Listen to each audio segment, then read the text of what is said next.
The only question I would have at this point is, will the band play the national anthem here today? I didn't even see the band in the stadium. Did you when you walked in here? Not when I walked in, but, well, I'm trying to look over and I don't even see them now, so maybe they give them the day off figuring their lips would freeze to the tubas or something. Huh? Well, you know, it is a cold day out there with the temperatures at about 35, 36 degrees. In fact, they have a couple of heaters on the sidelines to the Warriors, so the cheerleaders are certainly making good use of them. And before the game started, the kickers were also over there keeping their feet warm using the jet heaters that they have down on the sidelines. We're ready to go. Tom Boop has it lined up and teed up at the 35-yard line. As we said, Mike Mancuso to the far side, Rob Harris to the near side. The Warriors, wearing their red jerseys and white pants, will get ready to get this game underway. Boop puts his foot into a bad kick. It comes down to one of the up men for the Warriors. And at the 25-yard line, the Warriors return the kick out to about the 31-yard line. And the Warriors will start 1st and 10 from that spot, the 31-yard line. And we mentioned the conditions. They actually had to shovel off an area so they get the kickoff underway. And you see some slipping and sliding, and that's going to have an effect on the game, as we mentioned. One of the things that is going to be really tough, as we mentioned, is as the wide receivers attempt to make their cuts.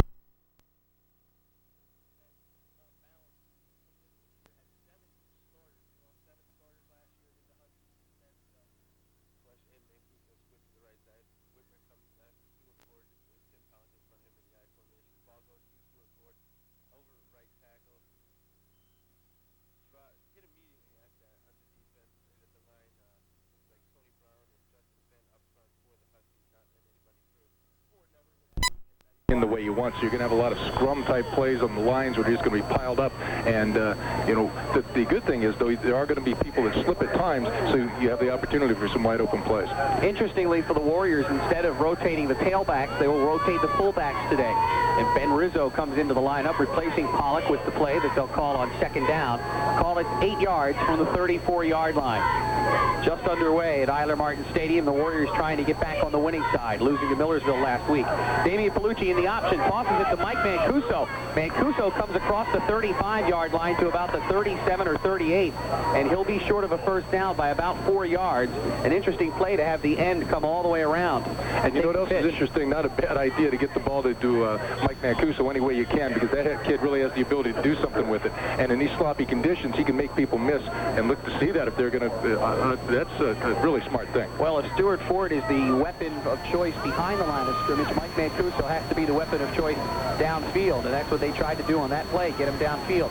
3rd and 4 from the Warriors' 38-yard line as we are into the first drive of the ball game for the Warriors. Palucci, play action, back to pass, firing over the middle for Mancuso, drops the ball, and a flag comes in at the last minute. I believe the safety, Jay Zaransky, hit Mancuso right before the ball got there. It was a bang-bang call, but this one looks like it's going to go for the Warriors. Well, that's one of the things they definitely like to do is keep the short passes going, and you can see how the pass rush was slowed down that time, Chuck. It's really hard for those linemen just to let it fly. And also, as you tend to get ridden out on the outside, as defensive end does, by the offensive tackle, it's tough to stop. So it's really easy just to push it past the pile, and that gives Palucci some time. So if Mancuso can hold on to it in the sloppy conditions, he could create some mismatches. Bloomsburg coach Danny Hale, who for years was the coach of the Westchester Golden Rams, probably thinking a little strategy when he decided to defer and give the ball away in the beginning of the ball game, but that may come back to haunt him here on the opening drive as the Warriors now have the ball inside Bloomsburg territory. It is spotted at the Bloomsburg 47-yard line as a result of the penalty. 1st and 10 for the Warriors. Mancuso slot left along with Whitmer. Now Mancuso will go to the other side. Man, Palucci will call the signals. Nope, it's going to be a play action again, and this time pitches it again to Mancuso. Bloomsburg smelled that one, though, and actually runs Mancuso out of bounds for a loss on the play. Justin Bent coming up to make the tackle and make the hit, forcing Mancuso out of bounds. It'll be a loss of 2. Yeah, it's not a bad play, but I don't know if I would try to run that into the near side like that. I think you need some more room. Because the defense was just able to slide over and catch him for a loss. I wonder how many times we'll actually see that play here in the first series. I mean, there's such a thing as going to the well once too often, and I don't think Jim Pry wants to do that. Well, I don't think twice is going to the well. I just, again, with the field position, I think that if you'd want to run that to the side of the field where you'd have enough room to break it open. All right, now, is there a late penalty call here? Because the ball is being marked up across the 45-yard line down to the 42. It is a penalty against Bloomsburg. 2 penalties have hurt Bloomsburg's defensive stand here on the opening drive of the ball game. Whitmer and Mancuso are to the near side. Out to the far side, it's Jason Klush for the Warriors, who have Pollock and Stuart Ford in the backfield. 1st and 5 for the Warriors. Palucci calling the signals, waiting for the snap. Now he takes it, looking, firing out to Brett Whitmer, who's down along the near sideline. And depending on the spot, looks like it's going to be good for a first down, as the ball will be inside the 35-yard line, marked at the Bloomsburg 34. Last year's ball game between the Warriors and the Bloomsburg Huskies, Ray, was indeed a high-scoring affair, as both teams combined for 100 points. 58-42 was the final score. Damian Palucci had 5 touchdowns last year, 30 for 52. He'd love to have another repeat performance like that today. Right, but we surely don't want to give up 58 points. 1st and 10 for the Warriors from the Bloomsburg 34-yard line. Backs are in the I formation. Rizzo and Ford. This is Ford, who hops over the first tackler, but then the second man, Roy, really wraps him up nicely, and that's Jay Brook, the linebacker from Stratford, New Jersey, came out of Sterling High School. He's a 6 foot, 213-pound senior. It's interesting how these adverse conditions really affect the blocking schemes up front, because I think it's easier to pass block for the offense in that case because the defense can't tee off, as we mentioned, but it's harder for them to run block because, again, you're not just going to be able to have that takeoff, and what is the advantage on offense is the snap count is pretty much negated. They will give Stuart Ford 3 yards on that carry. It'll be 2nd down and 7. Mancuso again comes in motion to the near side to join Whitmer. Now he turns around and reverses his field. Palucci looking, under a little pressure, has to step up and fire the ball. It's complete to Mike Mancuso. That ball actually went in and out of the hands of Brett Whitmer and then to Mike Mancuso, and judging by the spot, it looks like it's going to be enough for a Warrior first down. But Palucci really took a shot that time when he released the ball, and he got a face full of ice and snow and slush and everything, and he did a really nice job that time of just holding his position, setting his feet, and putting the ball right on the money. That was really well-timed throw. Palucci's first completion on the day. One would have been a completion had it not been for the early hit by the defender on the play, Zaransky, earlier in the ballgame. That was called a pass interference penalty. Right now the Warriors are in the catbird seat, 1st and 10 from the Bloomsburg 22-yard line. They've benefited by 2 Bloomsburg penalties, but also a nice catch by their Mancuso. Now this is Mancuso inside on a slant. Mancuso inside the 5-yard line to about the 3. Unfortunately for the Warriors, somebody moved first, and that play actually should have been whistled dead from the start if it was an offensive penalty against the Warriors. Yeah, that's one of the things. You know, you can't help yourself with the field conditions, but you have to control yourself mentally, and that's one of the big advantages we mentioned that the offense has, so they really have to think about what they're doing. Illegal motion penalty against the Warriors will back them up a little bit, but they certainly are doing things well here on their opening drive, and it's really the passing game that has done it for them, which is, it's very interesting to me. I mean, I certainly wouldn't expect there to be a lot of big holes in the offensive line or defensive line for either team, but you have to figure with the footing conditions such as they are that somebody eventually is going to slip, and that might break somebody open in the clear. Well, that's it. I mean, it's smart if you keep it into the shorter possession-type passes, because the rush is slowed down, and also look for a DB to slip sooner or later. 1st and 15 for the Warriors back on the Bloomsburg 27-yard line. Here's a flea flicker, and Damian Palucci going downfield for Brett Whitmer in the end zone, but it's in and out of his hands. It's also a little overthrown. Yeah, a little too much on that. Took him out the back of the end zone. Handoff to Stuart Ford. Ford turned around and pitched it back to Damian Palucci, who was looking for the man cutting down the sideline, and that was Whitmer, who moved into the end zone to make the catch. But as you said, Ray, just a little bit too much on that ball, and I think Damian Palucci would love to have that one back. Oh, he sure would. And Whitmer did a nice job of getting open, so it was just a matter, you know, that was a long time in the air. That was almost a 45-yard pass. It'll be 2nd down and 15 now from the 27-yard line. New receiver in the ballgame for the Warriors is Jim Brady. He comes to the near side. Mancuso going in motion to the far side to join Whitmer. And let's see what they do here on 3rd down. Palucci back to pass. Looking, has time. Now dumps off the screen to Stuart Ford. Ford was going to be hit immediately as the ball got there, as the pressure was put on by Tom Rutecki, but Stuart Ford could not bring it down. Let me check that number. It's Michael Roberts, who's a cornerback from Abington High School. And Ford could not make the catch. The ball was a little overthrown. Yeah, it was overthrown because, again, because of the pressure. You know, when you get somebody in your face like that, you have to dump it off. And Palucci, really didn't get a chance to get set. He was backpedaling and slipping just a little bit as he released the ball. Damian Palucci, an offensive weapon for the Warriors, of course. He is now ranked 3rd in the nation in total offense, with over 260 yards on offense a game. And he doesn't get that running, folks. Not exactly fleet of foot. scrambles when he has to, though. And here he will try to scramble, then move up in the pocket, hit a receiver inside the 15-yard line. It's Brett Whitmer. It's going to be very close to a Warrior first down, and I think it'll be a first down by about 2 or 3 yards. A nice pass from Damian Palucci that went about 17 yards down to the 10-yard line. And a really nice job of Whitmer coming across the middle to hold on to that ball because he was hit immediately by a defender after he caught it. Good coverage on him. I believe Jay Zaransky was the strong safety on coverage. He was the man that was guilty of the hit earlier on Mike Mancuso. With the Warriors first and goal from the 10-yard line, actually it's just outside the 10, so it's not first and goal. It'll be first and 10. Theoretically, they could get a first down without scoring. This is Stuart Ford up the middle, diving to about the 7-yard line. Pickup of about 4 on the play, depending on the spot. So far, the Warriors have been featuring nothing but I formation. I think what they're trying to do a little bit is cut down their splits just a touch. And as the quarterback drops back to pass, the tight end goes to, or the fullback goes to one side, and the running back goes to the other side and helps seal off the corners on those blocks. They will give him a credit for 2 yards on that carry. It'll bring up second down and 8. Rizzo is in there with Stuart Ford now at the fullback spot. Palucci backs to pass as he takes the snap, looking for a slant receiver. Brett Whitmer, touchdown, East Stroudsburg University. The Warriors take the opening kickoff and move right down the field, scoring on their opening drive. And with 10:16 left to go in the first quarter, Damian Palucci hits Brett Whitmer with a beautiful slant pattern run by Whitmer and a beautiful pass, threading the needle. Yeah, they came out and they looked sharp. You know, I mean, the weather conditions didn't really seem to bother them all that much. They did a nice job making good calls. There's people coming across the middle instead of throwing outs because it's harder to really get it out there under the degree that you'd like to with this kind of footing. Damian Palucci with his 18th touchdown pass of this year. J.D. Stern on to do the extra point attempt for the Warriors. The snap is behind the holder, but he does a nice job to bring it through. The kick is up and good. Let's give credit to the Warriors' Jeff Grope. The freshman quarterback had to reach behind him to take that snap. Got it down in time and gave Stern the opportunity to make the kick. The Warriors go on top 7-0. We'll take a 60-second timeout as the Warriors lead Bloomsburg 7-0 on 840 WVPO.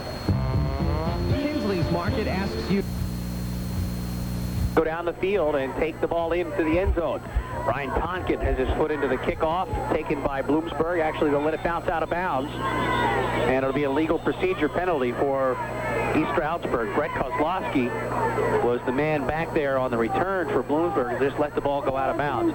Have you noticed anything about footing, about field position, or the field conditions, I should say, Ray? Is this going to be the opportunity for the offenses really to be able to do things they want to do because of the footing? Well, you know, it's funny, Chucky, and whoever wins the game seems to handle the footing a little bit better. Like Coach Dads was saying in the pregame that they weren't able to do much last week, and they were only able to score 13 points. But the opponent did a nice job and scored 47. So far, the offense looks real crisp. Now, if the defense can just hold them and not give up too many points, and the offense can keep on track, we're going to be okay. The quarterback is Eric Miller. He is a freshman. He's got an all-world running back behind him in Irvin Sigler. And the first play of the game is a handoff, or for Bloomsburg, is a handoff to Irv Sigler, but nothing doing there as the Warriors held their points on the defensive side of the ball. And Sigler did not get back to the original line of scrimmage, I don't think. Yeah, again, it's harder for the offensive lineman to root the defensive lineman out because they can't really dig in the way they'd like to. So what the defensive line has to do is basically stymie the guy's charge and get him off you. And they certainly did at that time and made a cluster tackle over to the defensive right-hand side. I'm looking at the Philadelphia Inquirer. I downloaded an article from yesterday's Inquirer as they highlighted the Bloomsburg-East Stroudsburg game because of the two tailbacks in the game. We'll talk about that after this play. Miller on a rollout to the left, to the near side, tries to throw to receiver Ron Lelko, but a beautiful play made by the Warriors' Chad Brain, who came in on defense and made a nice play, knocking the ball away with his right hand. Otherwise, it might have been a completion for Bloomsburg. Right, and again, you know, he's dealing with some adverse conditions as far as the footing goes, and that's one of the things that the coach will tell the player they have to be responsible for. You sometimes have to change your stride and change your step to keep your balance under you. Due to the incompletion, it's a 3rd and 10 for the Bloomsburg Huskies, who could go 3 and out. Play action for Eric Miller. Miller looking for a receiver, and another great play made by the Warriors' Chad Brain. That's 2 times he's come in and put his hand on the ball, stopping that play from being a completion. shaking your head. I don't like the way he hot dogs. That's it. I mean, you know. Well, he came through and he's made doing a his gesture. job. That's okay, great. Made a gesture to the sidelines. And if the, you know, I'm not sure whether it's hot dogging or whether it's trying to get the crowd fired up. No, I don't think there's anything wrong with trying to come along to the sidelines and get the crowd. It's not like he was out in the middle of the field doing that to the other team. Well, if he was out in the middle of the field, he'd have done it. I've seen him for 4 years now, and I just don't like it. 4th down, and Bloomsburg will have to punt. The Warriors almost get in there to block it. Mike Mancuso will let this one drop in front of him. It'll be down by Bloomsburg, but we've got a flag down. A flag down. It could be roughing the kicker against the Warriors, and that would be a darn shame for the Warriors, as they are guilty of roughing the kicker. On a 4th and 10, the Warriors had Bloomsburg 3 and out. 3 and out, and now they give them the opportunity. Chad Braid, after hot dogging a little bit on the sidelines here, goes over to the heaters, warms up his feet, and looks like he may have to go back out onto the field with the rest of the defense for the Warriors because of that penalty. Yeah, so you have to be careful, because when you go to block a kick, they say go to a spot. You don't go to the guy. And you can't, in this kind of conditions, go straight on somebody. You have to come from the side and well in front of the guy's foot. Well, the Warriors did a great job.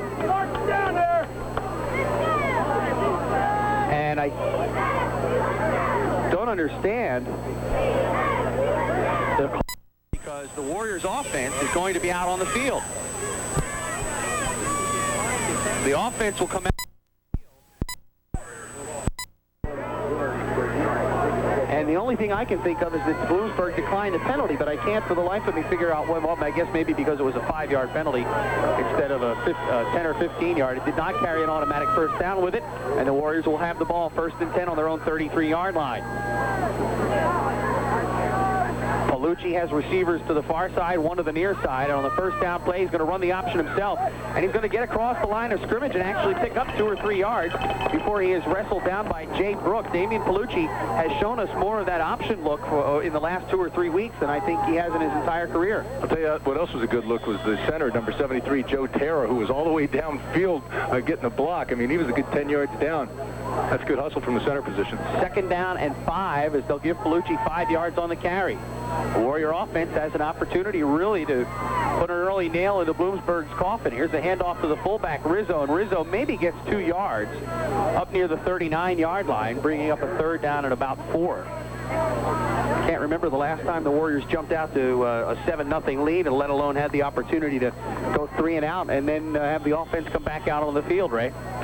Yeah, that's one of the things, you know, they'd like to do is control the football. You know, if you can keep the offense with the ball, you know, it keeps the defense off there, and that's something that the Warriors desperately need to do. I mentioned an article in yesterday's Philadelphia Inquirer. Irv Signer needs 84 yards to break the Division II record for rushing average, and Stuart Ford with a 115-yard game, 110-yard game, would break the average record for the Warriors tailbacks.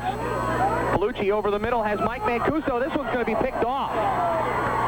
It was thrown behind Mike Mancuso, and Mike Roberts, number 3, making the catch downfield at the 35-yard line of Bloomsburg. So a long pass by Damian Palucci. He could not connect with Mike Mancuso, and it is Damian Palucci's interception problems that have probably been the one thing that he's been most disappointed with this year. That is his 16th interception.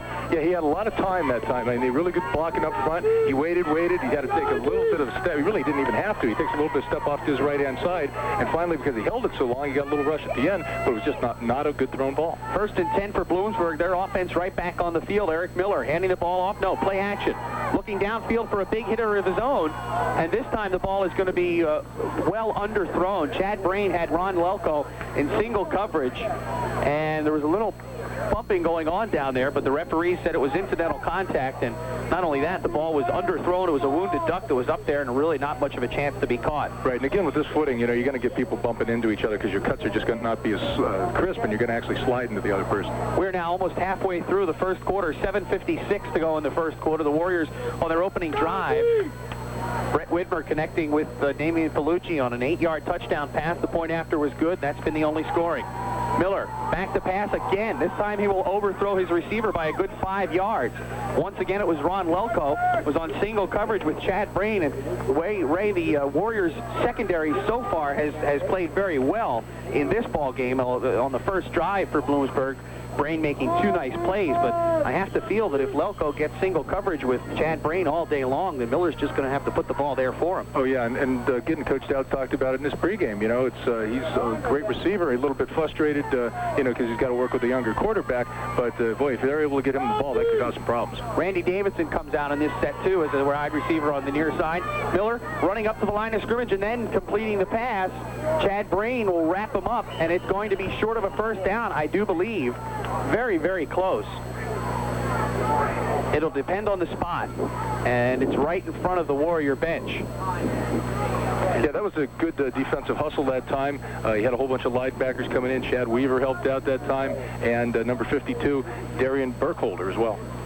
They're going to say it's about a yard shy of the first down, which will bring up 4th and 1. And Coach Danny Hale makes a decision right away to bring in the punter, I believe. Nope, the punter is not in there. Miller's in there behind center. So on 4th and 1 early in the ball game, Danny Hale decides to gamble for a first down here. It's a handoff to Sigler. Sigler is going to be hit right near the marker. And it was the second effort by Sigler because he was hit initially at the line of scrimmage. Chad Brain is going to help the official with the spot, but I don't think it's going to help the Warriors' case. I think Sigler will have enough for the first down. Yeah, Kevin Nagel made the tackle that time. He did a nice job of sliding over from his inside linebacker position. They will give Sigler the first down, much to the dismay of Chad Brain. Brain is really into this ball game so far, emotionally as well as making some good plays in the first defensive series for the Warriors. But right now, Bloomsburg, with 6:40 left to go in the first, they are on the move. And so far, Bloomsburg's been going almost all to their right. 1st and 10, here's a handoff, and this time it goes out to the other side. It is right. Sigler. Sigler trying to turn the corner, and instead not able to turn the corner. He just has to take it out of bounds. But he did string it out, though, and he got a chance to exactly do that. And you want to work the defense a little bit from sideline to sideline. We mentioned the fact that you want to go horizontally as well as vertically with your offensive attack. Kevin Nagel was one of the Warriors forcing him out of bounds. Kevin Nagel, I learned this week, is a guy that played high school football at Pleasant Valley under Don Nicholas, never played for Tony Caraccio, so he was out of football for a couple of years before he decided to play for the Warriors.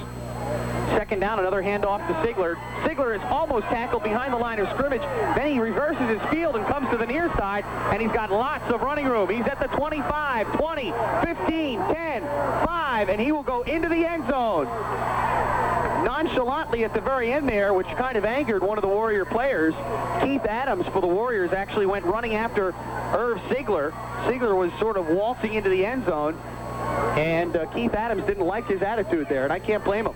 Yeah, well, he'd better be careful that it doesn't draw a penalty.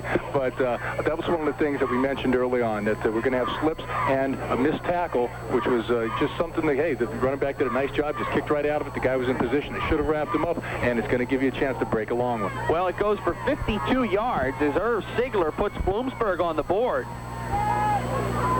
And a broken play as he just went to the left-hand side, found nothing, and was able to reverse his field. Extra point attempt coming up for Bloomsburg. A snap that also goes behind their holder, but he brings it in. The kick is up, and it is good. Tom Boop converting on the extra point. We have a tie ball game with 6:14 to go in the first quarter. 7-7. We'll take a 60-second timeout on 840 WVPO. Hey. 2 yards on a touchdown run, so he's almost a fifth of the way there. The Warriors will have the kickoff bounce between the legs of the return man and go into the end zone. It'll be an automatic touchback for the Warriors. Rob Harris was the return man back there, but the kick by Boop went right through his legs. Right, and so far both offenses have been able to hold on to the ball and drive down and do something with it, so it's just a matter, I guess, of who's going to be able to stop them sooner or later. This could be one of those games where the last team to have the ball wins, although I don't think it's possible, but I don't think we're going to see 100 points on the scoreboard when the day is over. I wouldn't think so. It's just too much slippage. 1st and 10 for the Warriors. They'll come back out on offense and send Brett Whitmer over to the far side. It's Jason Klush to the near side with Mancuso going in motion now to the far side. Pollock and Ford are your tailbacks and fullbacks. in reverse order as Palucci goes back to pass on first down, has Brett Whitmer complete 6-7 yards downfield, and Whitmer did a nice job to one-hand that ball and then bring it in and then try to evade the tackler and actually got a couple of extra yards out of it. Right, certain guys, you know, it just looks like the weather is not affecting them. Brett Whitmer's one of them, and of course Ziegler being the other so far. Brett Whitmer is ranked for 11th in the nation in receiving yards coming into today's game with 93 yards per game, tied for 14th in pass receptions with 5.5 receptions a game. 2nd and 3 from the 27, gives 7 yards. Credit to that play. Backs again in the I formation. 2nd and 3 as Palucci hands off to Stuart Ford. Ford nailed right at the line of scrimmage, may have lost yardage on the play. Not much doing there. Jay Zaransky was one of the Bloomsburg Huskies in there on the tackle. And Ford Ford has to go back to the offensive line and say, guys, look, if they can open up a hole for a 52-yard run, I'm only asking for a couple of yards here. Right, but the deal is the reason they got that 52-yard run was on a broken tackle and a broken play, and that's what's going to happen. I mean, it's tough for the offensive lineman, again, to dig in and just get push that line out. Klush and Mancuso are to the near side this time. Whitmer goes to the far side, and now Mancuso goes in motion to join him. Palucci back to pass. He's looking. Sidesteps a defender, and now has to run away from him. Will have an opportunity to set up a receiver and throw the ball to the tight end, or I should say the fullback, Tim Pollock, but it is incomplete. And Palucci took another shot after he released that ball. It'll be 4th down and 3. The defensive end for Bloomsburg actually was a defensive tackle because they had a stunt on number 98. Did an excellent job of looping around on his stunt, gets in front of the offensive tackle, and is able to get far enough upfield to chase Damian Palucci back inside. Chris Luft was the defensive tackle you were referring to. And that's an excellent job. The Warriors coming out on punt here now, and then we'll have the ball take a Warrior bounce inside the 45-yard line to the 42-yard line. Bloomsburg will have pretty decent field position. The punting duties handled by Matt McFarland this year. McFarland has not had what you would call a fantastic season, averaging about 35 yards a punt for the Warriors. And on a day like today, you need to have those extra inches and yards whenever you can get them. Right, and you have to really watch to be a punter, too, because it's really easy to slip in this stuff and go down with the ball, and that can be pretty embarrassing. 1st and 10 for Bloomsburg. Eric Miller trying to connect with his receivers today, but Herb Sigler is the one that put the points on the board. Miller calling the signals.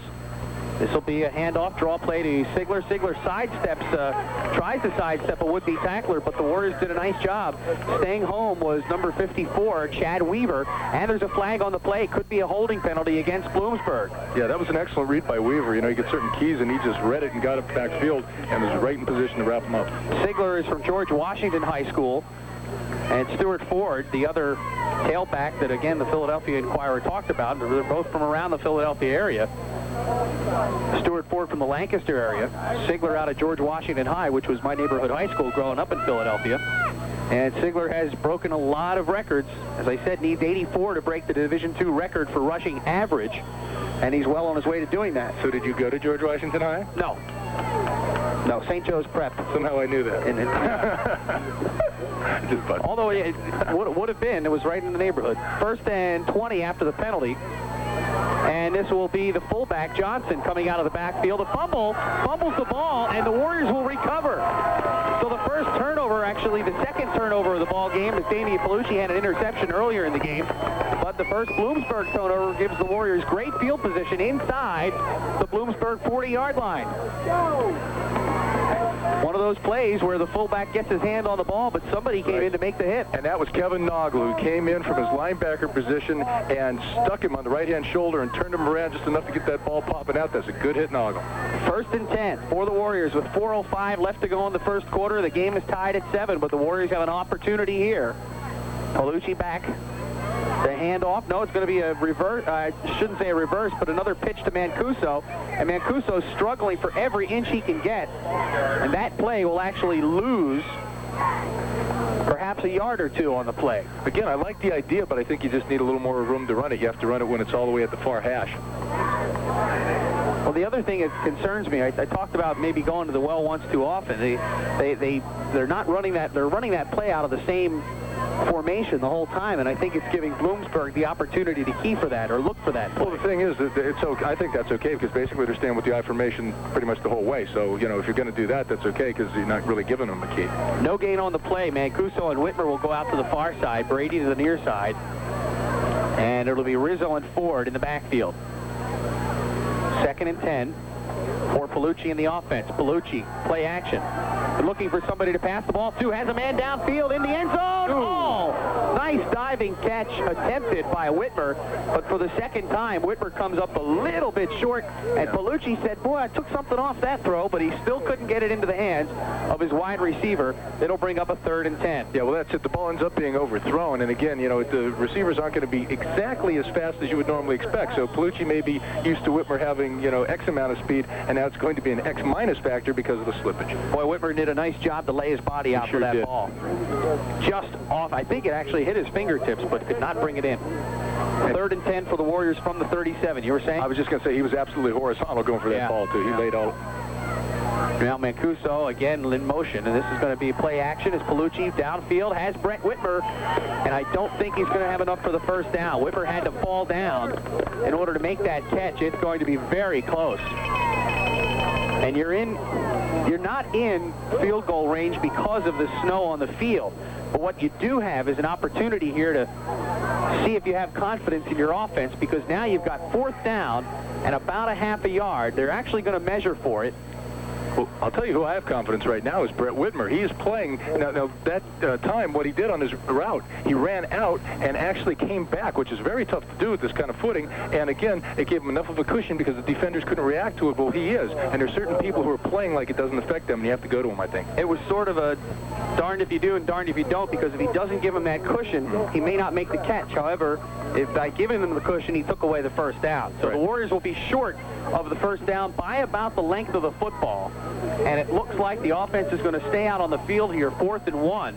And why not? You're on Bloomsburg's 28-yard line. If you don't make it, you give the ball up on downs, and your defense still has the long side of the field behind it. Right, and, you know, with the problems that ESU's been having on D, you want to keep them off the field as much as possible. 4th and in less than a yard, as we said, with the fullback in there. That is Rizzo, and now Palucci going to go for a quick hitter. He steps up, and it's intercepted. Palucci thought he had man coverage, and the ball is picked off by Bloomsburg. And now Bloomsburg will try to make a return out to the 18 or 19-yard line. So once again, the turnover happened, but because of the fact that it was so far downfield, the Warriors will have, again, the long stretch of the field behind them. Yeah, the safety did an excellent job that time of reading that and came over and stepped right in front of the pass. It was number 48, Ben Heinkel. He's a safety, a senior, 5'11", 202 from Waynesboro, PA. We've called Ben Hennickley's number and called his name out a couple of times throughout the years because he's been a big playmaker for Bloomsburg. They have the ball 1st and 10 on their own 19-yard line. The Warriors giving up an opportunity by throwing an interception. Miller back to pass. He's looking, still trying to connect with Lelko, and again he overthrows his receiver. Chad Brain was right there on the coverage, had his man step for step. Yeah, they keep calling his number quite a bit. I guess they saw something in films or whatever, because they seem to be coming to their right a disproportionate amount of time, and that person over on the right is Chad Brain. Interestingly enough, Ray, as you take a look at the receiving corps for Bloomsburg, Ron Lelko is the senior that we've been calling his name. The second leading receiver for Bloomsburg is this freshman brother, Mike Lelko. So obviously the talent runs in the family. And only to get better. 2nd down and 10 from the 19 with 2.5 to go. Here's a handoff to Johnson. Johnson's going to get tackled and finally run out of bounds as he kept the pile moving forward a little bit. He gained maybe 3 yards on the play, maybe 4. Yeah, Nagel did a really nice job that time of coming up to be able to stretch it out. Now, Brian Siegfried was the point of attack, and they came out and pulled a lineman and got up in his face, and he was just a little bit slow getting off of that block. Nagel did a nice job to force the running back and allow his friends to come up and give him help. Well, they'll give him 4 yards on the play. It'll be 3rd down and 6 with 2:22 left to go in the first quarter. And if it's not for Irv Ziegler's 52-yard touchdown run, so far you have to say the Warriors are playing well in this ballgame, both offensively and defensively. Miller back to pass, looking downfield on the far sideline for Lelko, and Lelko cannot make the catch. Once again, Brain on coverage. That time Lelko had beaten his man, but he could not bring the pass in for the catch. It'll bring up a 4th and 6 for Bloomsburg. And as we said, all things being equal, the Warriors are happy not to be down in this ball game and actually went on the scoreboard first. Well, that's it. And that's what the defense has to do, is be able to go in, get the ball back for the offense, who go 3 and out, or hopefully get some turnovers. But, again, the offense has been having some problems, and Damian Palucci's got 2 interceptions already today. 3 and out for the Bloomsburg offense, which is exactly what you can ask for. That's all you can ask for your defense to do. Into the game for the punt duties will be Brad Osavala. No, and actually the punter fumbles the snap. It's Joe Costello. Costello gets a wounded duck off of a pass, I suppose, and Bloomsburg converts somehow. Yeah, what happened was the ball was partially blocked, and once it's partially blocked like that, it's anybody's ball. So number 46, John Im, the linebacker, does a nice job of fielding that ball, knowing that it's anybody's ball, and is able to advance it. I'm watching the replay now, and it was a kick. It was a kick that was blocked partially by the Warriors, so it will be Warrior ball. And now the officials are going to call timeout and try to straighten the whole thing out. What the offense on the field, 1st and 10 from the Bloomsburg 30-yard line. Second golden opportunity for the Warriors here in the first quarter, and they have yet to convert.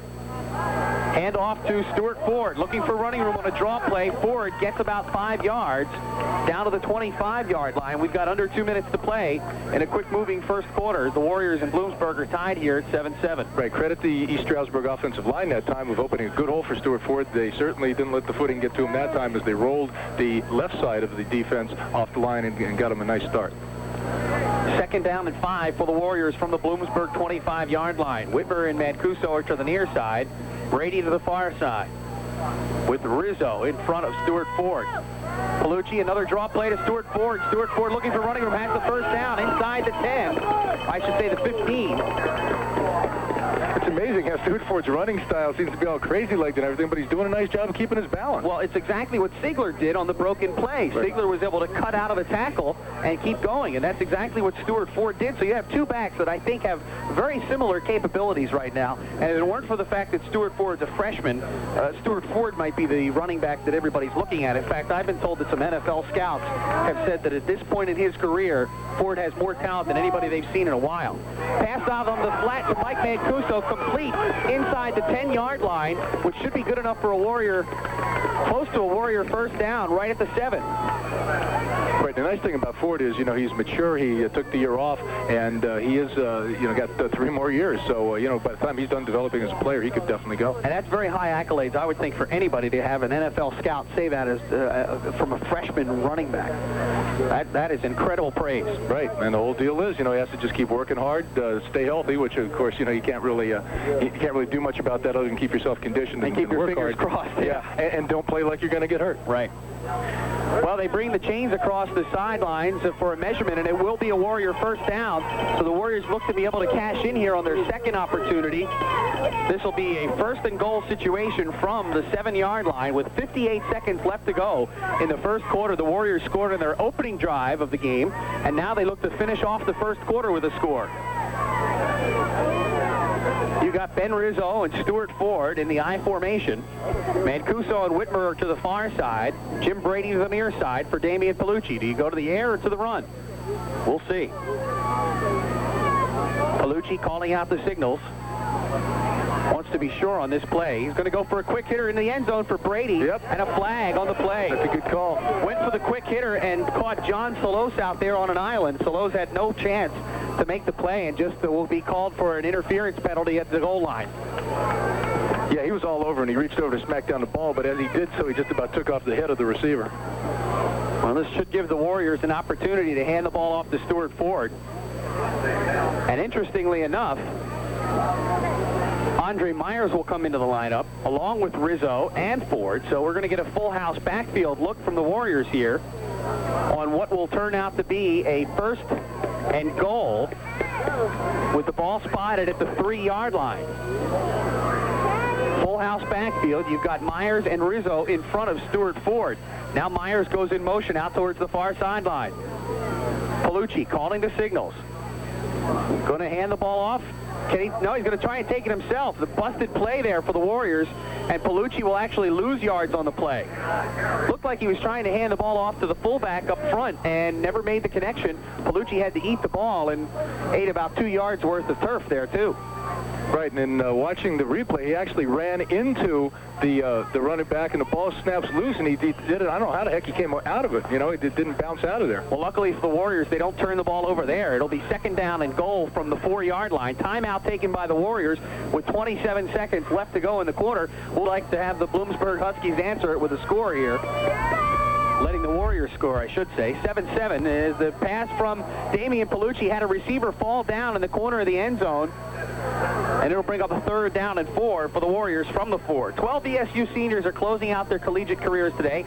On offense, Damian Palucci, wide receivers Mike Mancuso and Brett Whitmer, offensive guard Dan Michalski, Mike Wallach, and also offensive tackle Dan Rounds. And those guys have done a real standout job. In fact, Mike Wallach got some high praise earlier this year from Denny Dowds.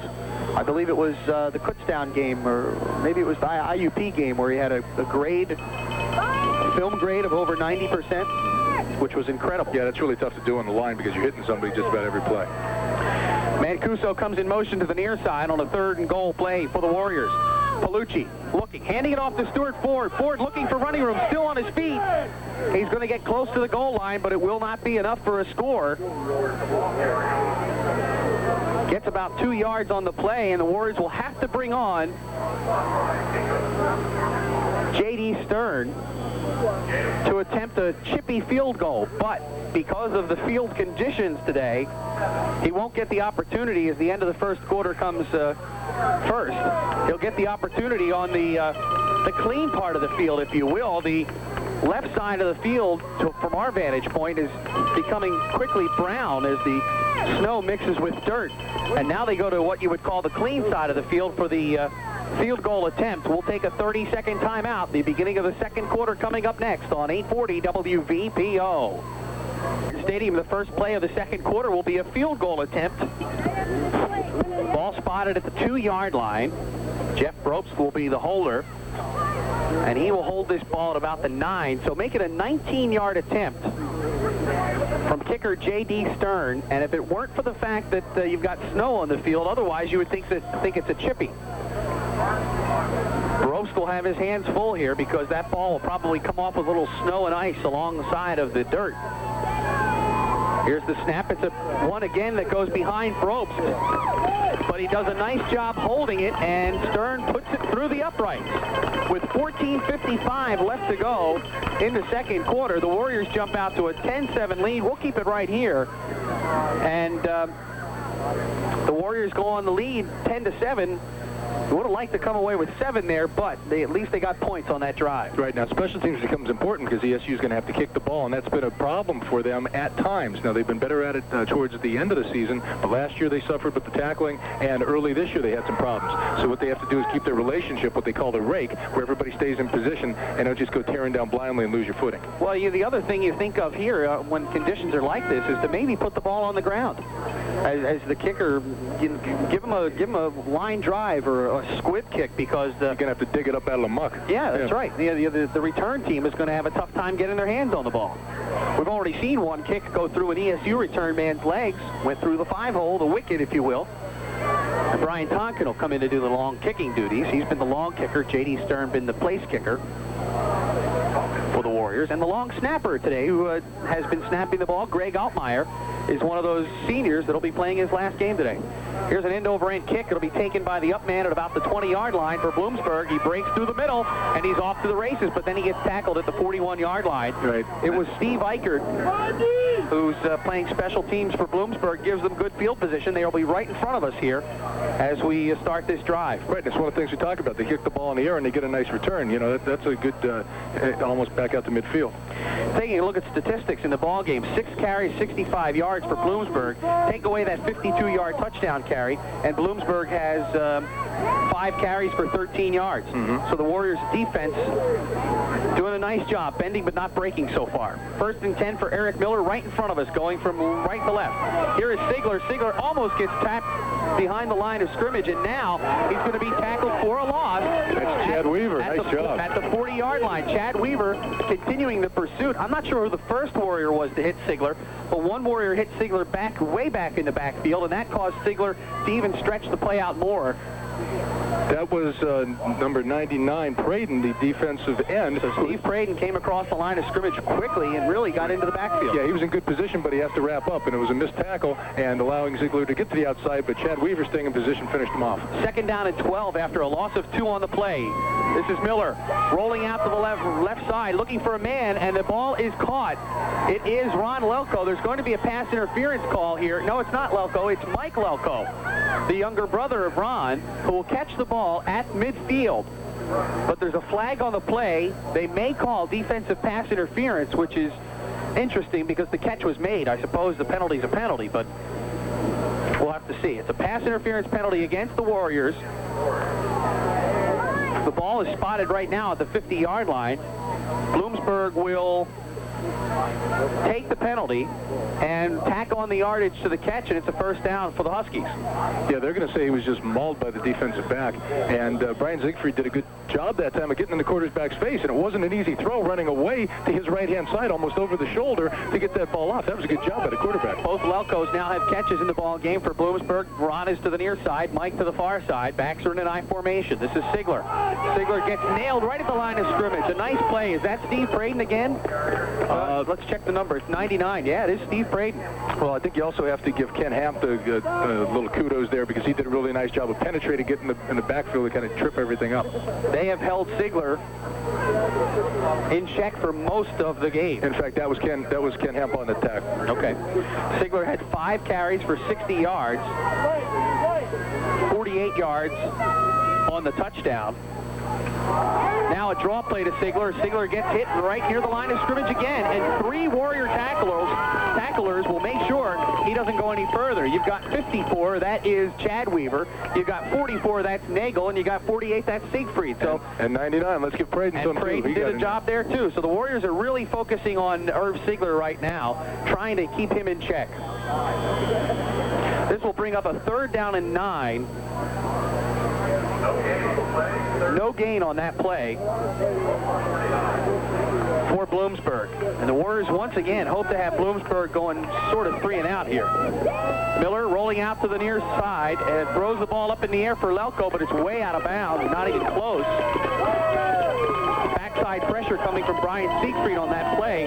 It'll force Bloomsburg into another punting situation, and Ray, we've talked about the Warrior defensive woes all year long, but thus far today, they're playing pretty fired up. Yeah, that was a good job. Siegfried actually was the front side because the quarterback took the ball and rolled to his side, which is the right side, and Siegfried did a nice job of holding his point. And, you know, he's going to be taking on a couple blockers, but just by having his body there, it makes the quarterback cut one way or the other, and in these kind of conditions, he can't, so forced him to throw that ball high. Here comes Joe Costello, whose first punt was partially blocked by the Warriors. He fumbles that snap. It gets a high kickoff. This is going to come down for the Warriors, and Ron Lelko will be down there to down it for the Huskies.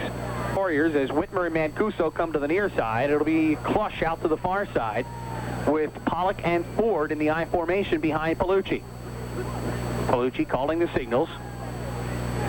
Now he takes the snap from center, goes back to pass. Looking, has 2 men he can throw to. This one's Brett Whitmer, who makes a nice move on the defender, and Whitmer could be off to the races. He's at midfield. He's at the 40-yard line. He's still on his feet, and then finally gets brought down at the Bloomsburg 35-yard line. A nice play conceived by Jim Pry as Palucci hit the receiver, and then Whitmer let the other receivers form screens for him downfield. Yeah, and he did a really good job of cutting across the grain. He was out to the right-hand side and did a little comeback pattern. Got it, takes it all the way across the field to his left, picking up blockers as he goes. You see the tight end out there, and well, actually acting as the tight end was Clutch, and really did a nice job. Well, Whitmer got more of the yardage than the pass did there on that one. It's 1st and 10 from the Bloomsburg 35. Damian Palucci, handoff to Stuart Ford. Ford is going to be hit behind the line of scrimmage. That also looked like a busted play there. Coming into the backfield was Chris Luft for Bloomsburg to make sure that play didn't go anywhere, and Stuart Ford will lose 2 yards on the play. No, on the season. And I guess it's not unusual to expect perhaps a letdown as they've already won the conference championship, but you hate to have that undefeated season taken away from you. Palucci has all kinds of time to throw this ball. He's back to pass, looking. He could read a novel before he throws the ball. Brett Whitmer has a first down, and if he can beat the defender to the corner, he could have taken it all the way. He does have a first down inside the 20-yard line. It'll be 1st and 10 for the Warriors, who, Damian Palucci, I mean, he could have written the Declaration of Independence there. A little bit of a sandlot play. What sets it up is he just goes into drop back pass and then just rolls out, and he takes his time. It's almost like a sandlot play. As we said, he goes, hey, you go out and run around, and you can only cover the guy so far out there. They didn't put any rush on him whatsoever. And a great job by the offensive line not to be guilty of any holding penalties or anything what like that. ended up almost being a naked boot by Palucci, who just rolled out all by himself, and they didn't have enough pressure, and you can't give a good quarterback time. 1st and 10 from the 17-yard line of Bloomsburg. The Warriors are knocking on the door again. Here's Palucci. Draw play to Stuart Ford. Ford goes up the middle. There's a flag on the play. Ford will get inside the 15 to about the 13-yard line. And we'll wait and see on the call. That might be a holding penalty against the Warriors. Right, it was in that area of a hold, and we'll just have to wait and see for the call. If it weren't for the fact that Palucci's thrown 2 interceptions here in the first quarter of this ball game, the Warriors really might have their best offensive effort in the first half of almost any game this year. Well, they certainly came out fired up, you know, and you could tell the weather wasn't going to deter them. Palucci waits for the signal from the sidelines as the play will be, or the ball, I should say, will be backed up. Bloomsburg wearing their white jerseys with the maroon numerals, the maroon pants as well. And the snow actually gave us a little bit of help here today, Ray, because although the field is dirty, the uniforms aren't. Because they're rolling around in the snow. Right. They're not getting muddy like they did last week at Millersville, where it was absolutely brutal to try and call a game and try to give you the people that are making the play. Yeah, today they're just getting wet and cold. 1st and 10 from the 28-yard line now for the Warriors. 1st and 21, I should say, after the holding penalty. Backs are in an I formation. Palucci back to pass. Looking under pressure, is going to be hit. No protection there for the offensive line for the Warriors. Is coming in to make the play was Bloomsburg's Fran Greger from Downingtown High School, coming in on a rush there and forcing the Warriors even further back. See, Bloomsburg fixed their own mistake, because that time they said, okay, we got to get some pressure, and they didn't blitz anybody. They just did a nice solid job of sending the 4 guys and got penetration, got in his face, and there's no place for him to go. 2nd and long for the Warriors, and by long I'm talking 27 yards. They need to get inside the 10-yard line for a first down. Backs are in an I formation. Whitmer and Mancuso to the near side. And a play action for Palucci. Now he goes to the corner for Mancuso. Ball's up in the air. Yeah, and it's picked off again. This one's going to be in the end zone. Mike Roberts, the cornerback, making the play. Whitmer and Mancuso, you had 2 Warriors down there. You had 4 Bloomsburg defenders. So double coverage by the Huskies turns into an interception, and that's Palucci's 3rd pickoff of the day. Yeah, I think he's just trying to force things too much, because there was, you know, I mean, you just throw the ball up like that, and it's just a shoot match to who's going to get up, and that time it was them. All right, well, this time the Bloomsburg Huskies will take the ball at their own 20-yard line as a result of the interception in the end zone. And Steve Hines is gathering the offensive line over on the sideline saying, hey, guys, I can't be out there with you, although I'd love to be. And Damian Palucci is just visibly frustrated by, you know, some of the balls that he's thrown today. Well, he should be, because he's thrown 3 balls that he really shouldn't have thrown. And they've all been interceptions. Actually, the one play by Hennikel was not Palucci's fault. Downfield for Ron Lelko again. One-on-one coverage, and you got to figure that they're just going to go with this all day long. And percentages now, not Murphy's Law, but the law of averages now is starting to go on Bloomsburg sides of things, as sooner or later they got to connect. Right, and they keep working Chad Brain. He's the guy who ends up with the coverage there, and that just tells you what the issue is. They probably have him locked on the receiver to that side, and they just figure, hey, sooner or later, this is a great receiver, and he's going to break loose. It was an incomplete pass, though. 2nd down and 10 from the 20. You know what's great to see today? Way down the field, actually over on the baseball field, you got kids that are sledding down the hill. Just enough snow to do that today. That's great to see the kids out there having a good time.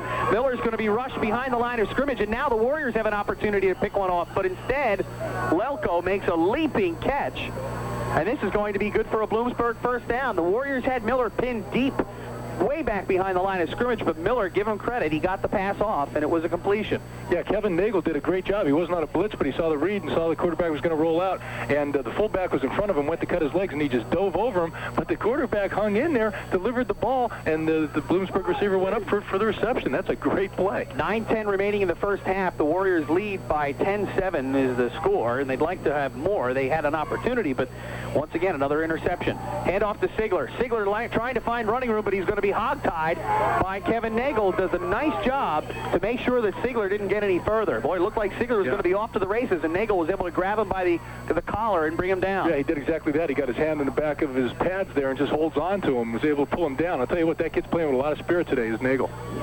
It'll be a second down, and only a gain of about 3 on the play. Boy, it looked like Sigler was really going to be off to the races, but Nagel made sure that the play stopped just as it started. Well, that bodes well because he's only a sophomore, and it looks like he's starting to get the idea. So if he can finish up and then transfer that into next year, we'll have something. Here's Miller rolling out to the near side on a second down and long, trying to find Loco, has him for a completion. And Ron Loco with his second catch on this drive. Both of them are good for first downs for the Huskies. Yeah, the defensive ends have to stay at home because that time Ian Gefford's got sucked in because the quarterback just took a step away, rolls out, and outside blows contain, and he's out there all by himself. And again, now, you know, if somebody slips, he can take off and run, or if a receiver comes into his area, he's able to throw. It'll be first down for Bloomsburg from their own 47-yard line. They started this drive on the 20 after an interception in the end zone made by Michael Roberts. And Bloomsburg trying to convert with a score of their own. They trail 10-7 with 8 minutes to go in the half. Here's Miller downfield looking for a man. Once again, it is Lelko, and that time Brain came from a zone coverage, it looked like, and actually Lelko was wide open but could not make the catch. The ball was a little high. Yeah, a little high and a little bit behind him, and had that ball been on the money, I think he'd have been off to the races. I think you're right. Second down and 10 now from the 47-yard line. 7:55 to go. It is ESU Athletic, no, it's United Way Day, I should say, today. Some of the proceeds from today's ball game are being donated to the 1997 United Way campaign, who announced this week that they're at 50% of their fundraising goal. Second down and 10 from the 47-yard line for Eric Miller. Backs are in the I formation. Both Lelkos are out there in this formation. It's Sigler on the handoff trying to turn the corner. Sigler makes a cut, and as he makes a cut, that allows the Warrior defense to tackle him after a gain of about 3 yards. Right, now it was Chad Weaver sliding over from his linebacker position to make that tackle. It's tough for both the offense and the defense. As we said, Sigler trying to make a cut there. When you make a cut like that, though, you really have to put the brakes on a snowy field, and that is what enabled the defense to catch up for the play. Right. And that's one of the things, you know, you can get going laterally, but trying to stop is something else, you know, because you just keep on sliding. 3rd and 6, they'll say Sigler got 4 yards on the play. Mike Lelko is split wide to the left. Ron Lelko split slot left. And Sigler goes in this formation as a receiver downfield. The ball is going to be caught by Ron Lelko once again, and this time they have found a connection now. The pattern's coming across the middle. Lelko is now starting to eat Chad Brain for lunch, whereas before in the first quarter it was the other way around. Well, not just that, but they're playing Ian Gefford's pretty good up front because that time he came running in. They just chopped his feet out from under him, and the quarterback was able to get outside to contain again. That means the rush is going to be late, so again he has time and is able to put the ball on the money for the reception. We are under the 7-minute mark now, and the Bloomsburg Huskies have taken this ball from their own 20-yard line to inside the Warriors' 40. The ball is spotted at the 38. Miller, 1st and 10. Calling the signals. Hand off to the fullback, Johnson. And Johnson is picked up and put down after a gain of about 3 yards on the play. And it will be a second down. And am I mistaken in... Yeah, I guess John Johnson's not the kid that was up at Pocono Mountain. They didn't Pocono Mountain have a kid that was playing for Kutztown or Bloomsburg as a fullback a couple of years back? Jeez, I don't remember anybody. I thought the linebacker, Matt Nero, but... And he played some fullback in high school, but he played linebacker up at Kutztown. Well, who was the kid that was in the backfield with Pulowski? Pulowski went to East Stroudsburg. No clue. Okay. Well, we'll see if we can find out. Eric Miller are going to be under a big rush by the Warriors, but they cannot find him. Meanwhile, Mike Lelko will take the catch from Miller and actually get 2 yards on the play as Miller, again, finds a way to stay alive in this offensive set for the Huskies. Yeah, it's not for lack of trying. I mean, East Stroudsburg is doing a good job of getting after him. The Warriors' rush is in his face, but that kid is just holding on to the ball and waiting until the receiver gets open, and their receiver's doing a good job of going up for it. It'll be a holding penalty against Bloomsburg. I didn't see the flag, but obviously the Warrior fans are clapping, and the ball will be spotted outside the 40-yard line. There's the flag. The flag is laying on the 41-yard line. Right, and what's interesting is it's on our close side of the field here when the play was away, so that's probably somebody either getting some extracurriculars on the backside or somebody holding on, and it's stupid for a hold because you're so far away from the play. That's a big penalty, too, because it's going to set up a second down, and better than 20 right now. This will be a second down at about 23 from the Bloomsburg side of the field. This ball will actually be spotted on the Bloomsburg 49-yard line, so a big loss on the penalty for the Huskies. Now they've got another wide receiver in the set, Kyle Masser. It's a draw play to a fullback who's trailing the play, and he'll get not quite back to the original line of scrimmage. That's Brett Kozlowski from Fredericksburg, Pennsylvania. He goes out of northern Lebanon. He will get the ball and advance it about 6 yards to the Warrior 45-yard line. It will still be, however, third down and long for Bloomsburg. Yeah, that's not a bad call if you set that up with the rush, because with these sliding conditions, it would be really hard for the defensive linemen to retrace their steps on that. So you're going to be able to get your running back, or the fullback in this case, ahead of steam up. So that's a decent play. Look to see that again. Third down and long for Miller. Single setback is the fellow we were just talking about. This time Lelko takes the pass, and it should be close to first down yardage. It may be close enough to measure. Lelko caught the ball, but was short of the first down. And he got wide open that time. There was nobody near him. Nobody near him for the Warriors, and they'll have to bring in the sticks on this one. Actually, will they or won't they? And again, he just ran the receiver off. All he did was run, and the defensive back has to fall back with him and can't react up because he's moving backwards and has to change directions. And Loco just stopped, and again, it goes up for that ball. And Mike Johnson was the fellow that I was talking about. He was in the backfield with Joe Pulaski for Pocono Mountain High School. I thought he went to Bloomsburg. Maybe it was Kutztown, though. But no, it was it was Bloomsburg? Okay, well, needless to say, he's not in the lineup now. He is moved on, yes. Right? But John Johnson, I knew there was something familiar about that Johnson name. Yeah, I don't know why I didn't put them together, because I had Johnson in class. He's a nice kid. We are back at Eiler Martin Stadium, and on a 4th and 1, Bloomsburg calls timeout, and they decide to go for it here. Still anyone's ball game with 4:29 to go in the second quarter. The Warriors lead Bloomsburg by the score of 10-7. And now the offense will come to the line of scrimmage. Could be a critical play in the ball game for both squads, as Miller will take the ball himself on the quarterback keeper, and looking like he has the first down after the line surge. This should keep the drive alive. Yeah, that's not a bad call, because then you don't have to worry about handing it off and having some fumble problems or anything else. If you can just get that line surge, you're okay. Miller. I was just going to mention that East Stroudsburg plays a 4-4, and normally, unless they shift over, they don't have anybody on center. Miller is the second freshman quarterback that the Warriors have faced in the last 2 weeks. And Drew Fulmar was the quarterback last week who really lit up the Warriors defensively. 1st and 10 for Bloomsburg from the Warrior 26-yard line. Miller, play action, rolling out to the far side. He's looking, firing downfield, has Lelko wide open, and this time Chad Brain is now playing more of a cushion against Ronnie Lelko. He is playing behind the receiver, and it's making it easy for Miller to find his target and deliver the ball. It's another Bloomsburg first down. Right, and credit Miller, because he's doing a good job at delivering the goods. You know, he's putting that ball right in the money. 1st and 10 for Bloomsburg. They are inside the 15-yard line at about the 11. And what was working for the Warriors in the first quarter is not working now, and it just may be a difference in pass patterns. Miller on a first down, rolling to the near side, looking, firing. The pass is tipped up in the air, and I believe the Warriors' Darian Burkholder got his paw on that ball. Right, and Kevin Nagel had a chance to intercept it, but just couldn't hold on that time. And that's one of the things you have to do when you have an opportunity to make those big plays. You got to make them. It'll be a second down for the Warriors upcoming, or for the Huskies, I should say, from the 11-yard line with 3:52 to play in the first half. The Warriors opened up the game with a scoring drive, went down the field, put 7 points on the board. Bloomsburg came back with a score of their own, and a field goal is the only difference right now in the ball game. Hand off to Sigler. Sigler is going to be nailed not far from the line of scrimmage. In fact, maybe only getting a yard is Sigler. Once again, the Warriors are trying to keep that offensive weapon in check and doing a pretty decent job of it. A 48-yard touchdown run earlier in the game by Sigler, but that's pretty much all he's done. It's enough to keep him in the ballgame, though, I guess. With 3:29 and counting, Bloomsburg is faced with a 3rd and long, 3rd and 9 from the Warrior 11-yard line. Right, and the clock continues to tick. There's 3 minutes and 20 seconds left. Miller with a single setback behind him, and that is Brent Kozlowski. Miller back to pass, looking in the middle of the end zone, has a man, touchdown, Bloomsburg. Ron Lelko from 9 yards out, and where is the coverage? Right, well, the thing is, that was up in front of Chad Brain. As we mentioned, he's getting that cushion, and he's creating that because he's doing good patterns, and he's cutting back. And they said, you talk about going to the well. Well, sometimes going to the well is good if you're going to your best guy, and that's what happened. They just ended up wearing the Warrior defense down. Miller with a 9-yard pass to Ron Lelko. And that puts the Huskies up on top by the score of 13-10.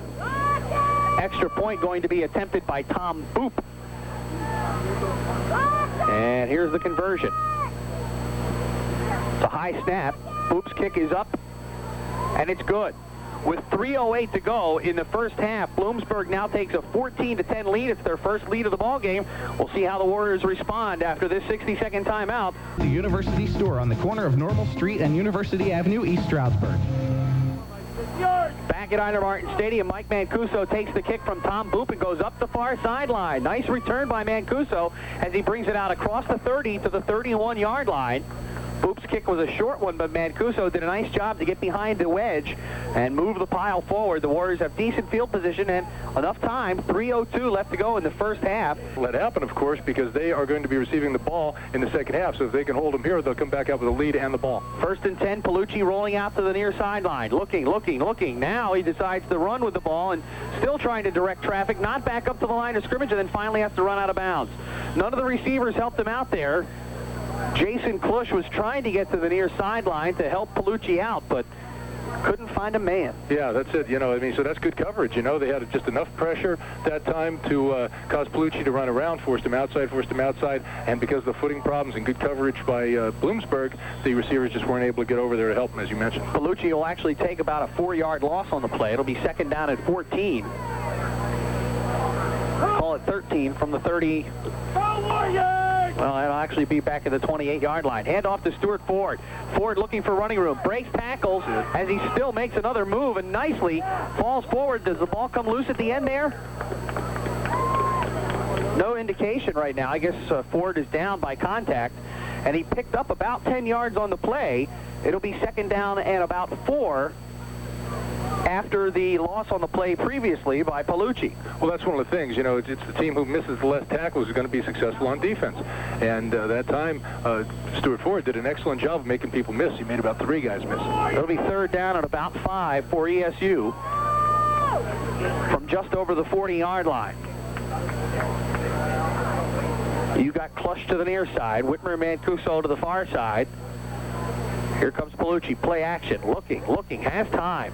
Has a man across the middle. It's Mancuso. Makes the catch for a Warrior first down at the Bloomsburg 46-yard line. The Warriors keep the drive alive, and with 2:05 left to go in the first half, they will have an opportunity here to try and get closer for some points. Yeah, they sure like to light it up. You mentioned 2:05 left, and hey, with these guys' weapons and the Mancuso and these guys, it's easy to put some points up. If the offensive line, and it seems that play action is the thing that has been helping the Warriors offensively here, if the offensive line can give Palucci all kinds of time, then he shouldn't have many problems. But he has thrown 3 interceptions in the first half so far. Stuart Ford caught behind the line of scrimmage on a draw play. He'll lose 5 yards there. I like what Bloomsburg's doing up front. They're playing a lot of games, and they're twisting their fronts and all that, and I'm a big fan of that because what you end up doing when you have footing problems or maybe you're undermanned or something, it forces penetration because you're going to end up one guy going in free because it messes up the blocking patterns. And the Warriors coaching staff, the Warriors went up to Buffalo and beat Buffalo, then went to the playoffs and lost the heartbreaking game 34-33 right here at Ida Martin Stadium. I remember it like it was yesterday. 2nd down and 50. I also remember locking my keys in the truck at Buffalo, which was not one of the highlights of my life. 2nd and 15, and Palucci tries to hit Stuart Ford out of the backfield. He slips and falls. It'll be a gain of about 8 yards, bringing up a 3rd and 7 for the Warriors from the Bloomsburg 43-yard line. And the Warriors would love to keep this drive alive, keep it going. They're going to try and get a quick playoff here as they'll go with a no-huddle look. Right, Stroudsburg might have wanted to get out of bounds that time, I think. And now a timeout called by Bloomsburg because they could not get their personnel off the field in time. Ideas. Mother Nature dropping a little snow on the Poconos last night. 3rd and 7 from the 42-yard line. Bloomsburg's defense trying to get traction at the line of scrimmage. Palucci back to pass. He's got time, and he has a man. It's Brett Whitmer wide open at the 25-yard line. Inside to the 23. The Warriors have plenty of time now. They've got a timeout left. No need to get too hasty here. The chains will move. The clock will stop until they get the ball set. The Warriors are ready to go. 1st and 10 from the 23-yard line. Really good blocking up front by the offensive line that time, Chuck. They did a nice job giving Palucci all the time he needed, and he finally found Whitmer cutting across the middle. Back to pass goes Palucci, looking under a little pressure now, and he's going to be hit and sacked, and now they'll have to call a time. Well, no, I guess they don't have to call a timeout here. Still have 46 seconds left. The coaching staff wants them to call a timeout, and they will. Right, and one of the things that they're doing a little bit different, the issue attack normally doesn't have a tight end, so what they're bringing in is extra linemen up front to get some help, and that's why they're getting the improved blocking situation because they have more guys staying on the line of scrimmage. It cuts down by one receiver, however. The Warriors are now make the quick hit and step out of bounds. Right, now as we mentioned, now it's 2nd down and 11, so they have 2 plays. They got to convert. You've got Klush to the near side, Whitmer and Mancuso to the far side. Now Mancuso backs up in a slot position behind the line of scrimmage. Pollock and Ford are the tailbacks, but look for Palucci to go to the air here. Play action. Keeps Bloomsburg honest. In the middle of the field, has a receiver. It's Klush. He makes a great catch. Threaded the needle and got it right through the hands of a Bloomsburg defender. The defender on the play was Ben Hennickley. But nice play by Klush to make the reception. And if the chains will move as well they should, it should be a 1st and goal now for the Warriors with 32 seconds left to go. Right, they got a mismatch because they sent a wide receiver into the linebackers, and they actually got those 2 guys running into each other. Oh, penalty. A penalty called. Illegal motion against the Warriors. Come on. The Warriors here. Right, and they take him and wisely back it up because you figure they're not going to have much success going for the big, long strike like they can sometimes do when it's dry. Well, let's check the call here. It is an illegal motion penalty. Instead of a 3rd down and 16, it'll be 2nd and 16. Because of the penalty, they'll get 2nd down over. The clock has 17 seconds left to go. The clock is running, and Palucci was trying to direct his receivers, not realizing the clock had started. Palucci back to pass, looking, firing, downfield, has Whitmer at the 11-yard line, but with 3 seconds left to go, will they get another play off? They had a timeout and they called it. Will they get the play off? They're trying to get the field goal unit on the field as the clock will stop. At 2 seconds. With 2 seconds left to go. Now Mancuso has to hustle. And they start the clock. 1 second, and they do not get the snap off. Stern is upset, and so is the offensive line, and he's yelling at the center right now. What are you guys doing? That's what he's saying to the center. How come you didn't snap the ball? Just go up and snap the ball. You don't care. The center said, well, the guys weren't ready to go. The guys have to be ready to go. You got to let the referee make that call, not the center. So we go to halftime with the Warriors blowing an opportunity to put points on the board, and with no time left on the clock, we start halftime with the Warriors trailing 14-10 to Bloomsburg. Start to put this game out of reach. Tonkin has the ball teed up at the 35-yard line. Back to receive for Bloomsburg are Ed Carruthers on the far sideline. And on the near side, it looks like Todd Visluski, as Tonkin will have his foot into the ball. It's a good high kick. Coming down to the deep man for Bloomsburg, it is number 12, Steve Eichert. Eichert looks to run this one back, and he is up across the 30-yard line to the 35, and then finally brought down at about the 39-yard line. Good field position for the Huskies. And the Warriors' defense will be put to the test early in the second half. Right, and they would certainly like to hold and go 3 and out and get the opportunity to get the ball back and just take any momentum away from Bloom before they can get started. Irv Sigler with one big rush. It was a 48-yard touchdown run. Other than that, he's 10 yards and 10 carries, 18 yards if you eliminate the touchdown. So he has really not been much of a factor except for that one play. And they'll go right back to Sigler to start the second half. He's looking to turn the corner. I think there's a flag on the play. and Sigler will be caught behind the line of scrimmage or near the line of scrimmage once again. The Warriors doing a nice job pursuing the play, and almost everybody was over on that side of the field. Right, laterally they're doing a good job because you can run from side to side. It's again when you have to stop and cut back, and some people look like, again, they're having their feet under them today, and some people are having more problems. And certainly one of the people that really stands out is Brett Whitmer, the way he just looks like he's running at a different speed than everybody else. Well, Brian Siegfried is going to tell the referee that they want to decline the Bloomsburg penalty. We'll get the official call. It is going to be an illegal procedure call against Bloomsburg, declined by the Warriors. It will bring up a second down, and it goes for basically no gain on the play. Actually, they say he loses 2 yards. Second down and 12 upcoming for the Bloomsburg Huskies. And now the referees are going to come in and whistle this one before it even gets started, as they're not happy with the ball spotted, I guess. Or maybe it's just that time of the game when the referees come over and say, hey, are you buying tonight, or what's... So somebody's got to get that straight. Second down and about 12 for Bloomsburg from the 37-yard line, with 31 seconds gone in the first series of this second half. Miller back to pass, rolling to the near side, firing downfield for Mike Lelko. Lelko beats his man, and he's off to the races. He's at the 30, 25, 20, at the 15. He's at the 10, and finally stumbles and is brought down by defensive tackle, or linebacker Keith Adams, I should say, for the Warriors. Finally makes the play at the 10-yard line, but single coverage out there. Lelko caught the ball, and it was off to the races. Yeah, and that was good hustle by that linebacker to get out there, else it was 6. Looking at the replay, Mike Lelko was right in front of the man covering him. He could not make the tackle as Lelko made a nice move to evade that tackler, and then the linebacker comes back to make the play and run him down at about the 10-yard line, where it will be 1st and 10 for Bloomsburg. Right, Lelko got in front of Scruggs that time, was able to cut, and Scruggs wasn't. Here comes Irv Sigler looking for the corner. He's into the end zone untouched for a Bloomsburg touchdown.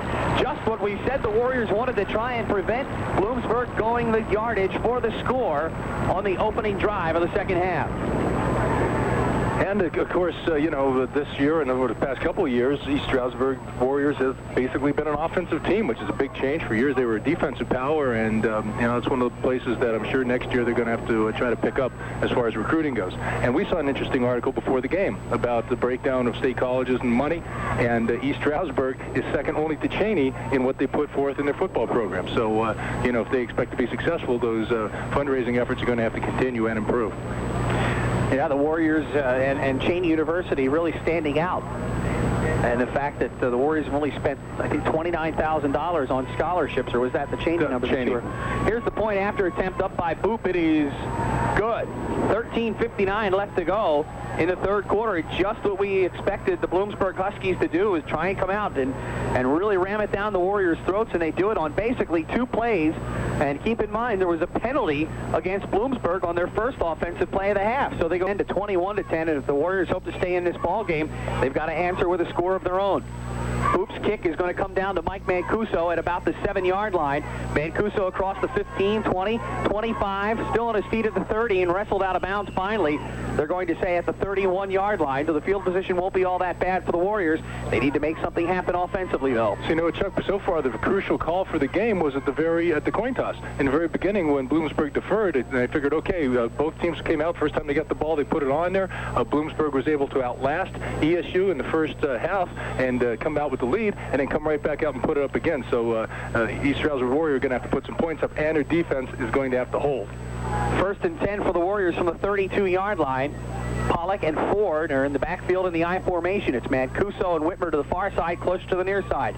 Palucci back to pass. He's passing to Pollock, the fullback. He will spring free at the 40-yard line to be about 2 yards shy of the first down. It's a pickup of 8 yards for East Stroudsburg University. You mentioned the strategy in deferring the toss, but you know the Warriors did the best they could in that opening drive by driving the length of the field, scoring on the first play, on the first drive. So really negated any kind of strategy you would think think?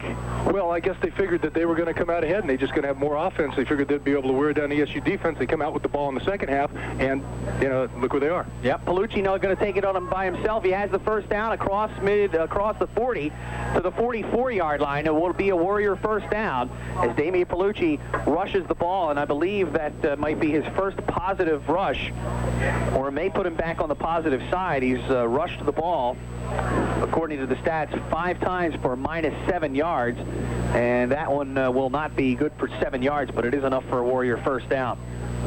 First and 10 for the Warriors, the ball just touching their own 45-yard line, right in front of us here at the Ida Martin Stadium.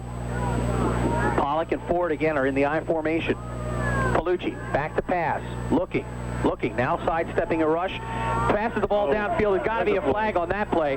Jason Klush was the intended receiver, and Ben Hennickley went way up into the air and nailed him while the ball was still in the air. Yeah, there was nothing but flag on that one. I mean, there was no way that could have been called anything but pass interference by the safety that time. He thought he was going for the ball, and he was actually going for the ball, but he can't go through the receiver in order to get there. And it'll be another first down for the Warriors. Let's see if they can keep this drive alive and get points on the board that they desperately need. The ball will be spotted at the Bloomsburg 46-yard line. First and 10 for the Warriors. And just like the Warriors had Chad Brain picked on in the second quarter of the ball game, I wonder if Damian Palucci says, well, we can do that too. We'll just keep throwing at free safety Ben Hennickley and see if he can penalize us back into this ball game. Mancuso comes to the near side to join Whitmer. Brady to the far side. Palucci looking towards Mancuso's side under a bull rush. And 3 Bloomsburg Huskies bring him down, including linebacker Jay Brook. Right, yeah, they sent the blitz that time, and Brook was able, with the help of some of the linemen, to get in there and just maul Palucci. It'll be second down at about 23 for the Warriors. The ball spotted on their own 42-yard line. We've got 12:14 left to go and counting. Did you make that? Nope. Oh, stuck on the rim. Practicing our free throw tossing here in the booth. Second down and long for the Warriors. Damian Palucci backs in the I formation right in front of us again at the 42-yard line. Play action. Has the ball on his hip, faking out the defenders and finding a man downfield. It's Jason Klush who gets a majority of those yards back. It'll now be third down and about 7. Which is certainly a lot better than second and 23. Right, you go from second and horrible to 7 and okay, we got a chance. Third and makeable. Right, third and makeable. All right. And it'll be Palucci calling the signals as the receivers split out to their positions. Ben Rizzo is in at fullback now for the Warriors. Whitmer by himself to the near side. Mancuso will join him in motion, and that's Brady out on the far side. Let's see whose number Palucci calls and what would appear to be a passing play. Bloomsburg comes with a blitz, and Palucci's in deep trouble. He throws the ball to Stuart Ford. Is that a fumble or an illegal? It's an incomplete pass. Well, it's an incomplete pass, and actually that's smart that he didn't catch that ball, because if he did, it would have still been a loss. Now it'll just be no play, and it'll go back to the original line of scrimmage. Goes back to the line of scrimmage. Stuart Ford was very smart not to catch that football. A 4th and 7 instead of a 4th and 30. Right. Now this will give the Warriors the opportunity to pin Bloomsburg deep into their own territory. Matt McFarland will be on for, according to the stat sheets, his second punt of the day. Bloomsburg return man standing, waiting for this ball, as McFarland's punt will come down at about the 15-yard line. Fair catch called for and made by Bloomsburg. Steve Eichert did a nice job to come up and make that catch. The ball will be spotted at the 13-yard line. End of it. Eric Miller, 7 for 17 in the first half. All those receptions going to Ron Lelko. Irv Sigler gets the handoff, and again the Warriors do a nice job of pursuing. Sigler tries to make something happen, but he actually loses about 5 yards on the play. Officially, I guess they're going to say he loses 3. But it certainly looked like more than that. Right, well, they'd certainly like to keep running the ball, because that's going to keep the clock moving, and because they're up 11 points, if they can do that and figure that eventually they're going to be able to get one on ESU's defense. Second and call it 14. 2nd and 14. Miller back to pass, rolling out. The Warriors coming on a blitz. He hits Ron Lelko. Lelko will be way short of a first down. Making a nice collar tackle there was Chad Brain. Once again, gave him the cushion and allowed him to make the catch, but was able to tackle him nicely. And they only gained about 7 yards on the play. It'll bring up a 3rd down at about 8. So using the cushion there, or giving him the cushion, turned out to work for Chad Brain. Well, that's it. You have to pay attention to how many yards they need, and that will dictate how much cushion you can give. Eric Brown is an extra defensive back in the lineup for the Warriors as Eric Miller goes back to pass. He's rolling out to the far side, almost rushed, and the ball is tipped up in the air and incomplete. The flag on the play. Is this flag going to be on Chad Brain? Yeah, it is. They're going to say he was interfering with his attempt to catch that football. I'd like to see a replay on that, and I guess we'll get the chance. Miller was rolling out to the far sideline, put the ball up into the air after evading the pressure. That ball was tipped. It was tipped. Well, if the ball is tipped, there's no such thing as interference, is there? Well, I'm not a referee. They're going to say pass interference, but that ball was tipped.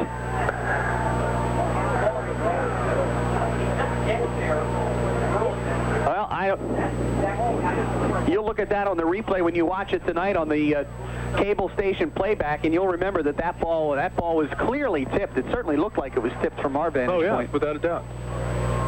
And when a ball is tipped like that, it should not be a penalty. 1st and 10. I'm surprised there's not more of a protest from the sidelines. 1st and 10 with an I formation. Out of the backfield comes Sigler. Sigler looking for running room. He slips and falls as he's hit by East Stroudsburg's Kevin Nagel. Sigler will get about 3 yards on the carry. Well, you know what's interesting about complaints from the sidelines? They never matter. Well, I guess that's true. But a ball that was clearly deflected like that, and usually that's the responsibility of the umpire who's right in the middle of the field. He looks to see whether or not the ball is tipped, but he made no call. 2nd down and 7 with the ball on the 28-yard line. Handoff to Jeff Johnson, the fullback, struggling for running room, and he actually gets the 1st down. Keeps the pile moving and moves out across the 25-yard line. Check at the 35-yard line. Well, that's something they would just love to do, is be able to pound it down and just be able to hold on to that ball and give it to the fullback so he's not going to cough it up. It'll be a 1st and 10 for Bloomsburg. The ball on their own 36-yard line. The Warriors have had their opportunities in the first half, squandered them, and also were victims of 3 Damian Palucci interceptions. Miller back to pass, rolling out to the far side, looks, fires, Lelko, 1st down, and more as he keeps his feet, and the Warriors cannot tackle him, and Lelko is going to be gone. He's at the 20, the 10, 5, touchdown, Ron Lelko from 64 yards out. 3 missed tackles lead to that touchdown. And that's exactly it. 3 missed tackles, defense gives it up, and ESU has just struggled defensively the last couple of years. They have to improve in that category if they're ever going to be successful. A 64-yard touchdown pass. 2 big plays. Chad Brain misses the first one as he catches the ball under him. Lelko spins, comes back inside, and then we have Chad Weaver who comes over, gets a shot at him, turns him around, and last Chris Krebs goes from slips in the ice, and he cuts it back over and is able to take it in for the long TD pass. Well, you've got to be able to close and tackle. Wrap up. And they have not been able to do that. Bloomsburg opens up a 27-10 lead. And once again, the Warriors find themselves playing come from behind. Boop on for the extra point. Lelko the holder. The kick is low, and it's good. It makes it across the crossbar, and it'll be a good conversion. So with 8:29 to go, Bloomsburg leads by the score of 28-10. We'll take a 60-second timeout on 840 WVPO. Stadium with 8:29 remaining in the 3rd quarter. The Warriors have given up 2 quick scores, and Bloomsburg all of a sudden has a 28-10 lead. It was a 14-10 game at halftime, and Mancuso takes the return for the Warriors. Up to the 25-yard line. He gets out to about the 28-yard line before he's knocked out of bounds. The Warriors need points, and how many times have we said this in the 3rd or 4th quarter of a ball game? They need points, and they need them in bunches. Yeah, they sure do, and I'll tell you what, their defense has to stop somebody, because if not, it's going to get ugly. Defense giving up 13 points. And as we take a look at some statistics here, I'm interested in seeing how the Warriors do quarter by quarter. We'll take a look at that as this offensive drive gets underway. 1st and 10 for the Warriors from the 27-yard line. Damian Palucci would think that he has to put the ball up in the air here often. It's Brett Whitmer down the near sideline. Whitmer will have a first down as he comes across the 35-yard line to about the 38.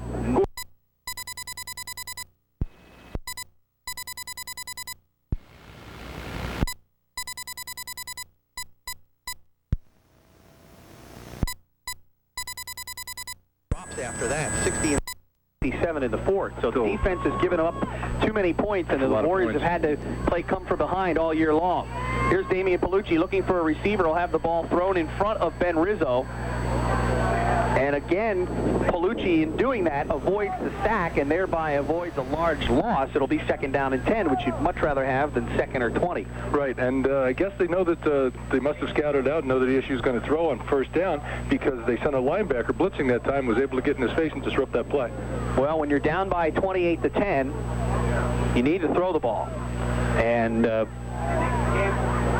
as we hear somebody else in the press box say that Bloomsburg can afford to gamble with the blitz. 2nd and 10 from the 39-yard line. Damian Palucci back to pass. He's got time and now finds a man to throw to, and this ball is almost picked off, but instead it's caught by Brett Whitmer downfield for a gain of about 30 yards. But it looked like it was almost, it might have been tipped by one of the linebackers as he came across. We'll get the replay. Palucci goes back. He has a 5-step drop, and then he's forced to roll out of the pocket because, again, they send an extra linebacker in a blitz, so it's a 5-man rush. He delivers the ball downfield, and it was touched, and good concentration that time by Brett Whitmer. Whitmer did a nice job to go down and field that ball before it hit the snow. It's a 1st and 10 for the Warriors from the Bloomsburg 37-yard line. To the pass interference call when Bloomsburg had the ball. Oh, I'm with you, my brother. Yeah. Now they have 7:38 on the clock, so they will set things up, and the Warriors will come to the line of scrimmage. 1st and 10, as we said, they need points and in a hurry because they're 18 points down right now. Palucci calling the signals. Backs are in the I formation. Goes back to pass, a quick hitter to Brett Whitmer. Whitmer will take it forward, carrying that ball like a loaf of bread. He finally tucks it in. That could have been taken right out of his hands. It just goes to show you that Brett Whitmer has big hands. He makes the catch there and falls forward. It'll be short by about a half a yard. It'll be 2nd down at about that distance for a first down. And Bloomsburg looks like they have a man hurt. Chris Luft. He's the defensive tackle, but he got up and sort of scampered off the field there. So luckily for him, it's not a serious injury. My goodness, they're going to think I was spending the night at Teddy's last night. They're going to think you're out with me or something. I don't know. 2nd and short for the Warriors now from the 28-yard line with just under 7 minutes to play in the 3rd quarter. I formation, Palucci under the ball, hands off to the tailback Ford off to the right-hand side, and the defensive line is right there to wrap him up. Number 43. Yeah, Chris Acuff. Yeah, and a late flag coming out of the pile. So somebody said something to someone, and that's probably going to be an unsportsmanlike penalty. Now another flag. Come on, 2 flags. Well, we'll wait to see the calls that call all this. And it's going to be which team backs up here, too. Right. Sportsmanship, gentlemen. This is a rivalry that goes back many, many years. In fact, a couple of years ago, this game was played at neutral sites. It was played up at Lackawanna County Stadium, called the Steamtown Classic for a couple of years. And this team they know each other. This is almost Bloomsburg, East Stroudsburg is very close to the Westchester East Stroudsburg rivalry, and the Millersville East Stroudsburg rivalry. They're almost every week it's a storied rivalry that takes place. Right. Well, years ago, Bloom for years struggled. I know when we played them, they really back in the 70s and into the early 80s, they weren't really all that good. But then they really made a commitment to their program, and we alluded to some of the money before. And East Stroudsburg is second only to Cheney. Cheney only puts like $29,000 in their football program. That's in the last 4 years. Yeah, too. That's terrible. I mean, no wonder they're terrible. And then ESU definitely needs to step it up there, because I'll tell you what, when you look at some of the numbers and some of the things that like IUP, what they spent, well, of course it's a lot bigger school, but one of the problems is, for years East Stroudsburg was a phys ed school, and you say, hey, how much is a gym teacher going to be able to kick into the fund? So they have to go out and they have to seek it, and you have to be very creative with your recruiting. Well, they measured for a first down. It was short. but they will have a first down as a result of the unsportsmanlike penalty that's called against Bloomsburg. So this breaks the Warriors' way. And with 6:39 to go in the third quarter, the Warriors will be inside the Bloomsburg 20-yard line as a result of the unsportsmanlike penalty call. Bloomsburg will be backed up to within what looks to be about the 15-yard line. And now they're going the other way. And there must have been an unsportsmanlike penalty against East Stroudsburg, so it all comes out in the wash. That's why you don't retaliate. It all comes out in the wash. Both teams guilty of the extracurricular unnecessaries there, literally. And that hurts the Warriors because they could have had the ball inside the Bloomsburg 20-yard line. Instead, it'll be back out at the 28. Right, somebody loses their cool. Well, the thing that really hurts them is they just have to spend more time wasting around in the cold, standing around when you could be playing ball and keeping warm. Now Jim Pry will go over to his quarterback and make sure he has the call. I apologize for the hiccups, folks. Not much you can do about that. No, it happens sometimes. Just breathe the wrong way and get a pocket full of air in there. 1st and 1. If you can figure that out. And now I'm not even sure they know what the down and distance is right here because it was a 1st and 10 play. The Warriors got about 9 yards on the play, and that's when the flags went up. And I think in the shuffle, maybe somebody got lost track of the downs. Now they say 1st and 10. So we'll go from there. 1st and 10 from the 29-yard line. And the backs are in an I formation behind Palucci. It is Palucci back to pass, looking to the near side, dumping the ball nowhere. I know it too. And the coaches for Bloomsburg are looking for a grounding call. An intentional grounding call. Because there was no receiver within 20 yards of that ball. Before he can throw that ball away. Nonetheless, it's 2nd down and 10. With the backs in the I formation. Palucci with a quick hitter to Brett Whitmer down the sidelines. Whitmer trying to fight for extra yards. He goes out of bounds. Stacy Hoke is the man that runs him out of bounds. I'll tell you what, I'm going to go get a drink of water. I'm going to turn the call over to Ray Yakovonic here for just a minute. Yeah, so again, now East Stroudsburg is trying to control the ball. They're trying to go off to their right-hand side that time, and just a short play-action pass to freeze the linebackers and get it out to their possession receiver, Brett Whitmer. They come up to the line, still in I formation. Damian Palucci under the ball. Bloomsburg in their 4-3 set. Damian Palucci fakes the draw, comes off at the pass to Mike Mancuso, who takes it down to the about 7-yard line. Good concentration, gets in front of the safety, and is able to hold on to that ball. Now again, East Stroudsburg continues to go with the possession-type plays, continues to go to the air. The clock at this point is not a factor in that they do have time to do it, but a concern is, can the defense hold on? Damian Palucci back under center, continuing an I formation. Hands off to Stuart Ford over the left-hand side. Stewart's turning, going forward, and he's tackled up the middle for a gain of about 2 yards. Well, I got my water. I can only hope that it works. We've had 5:40 left to go in the third quarter. The Warriors are close to pay dirt range here as they have the ball inside the Bloomsburg 10-yard line at the 5, 2nd and 5 from the 5.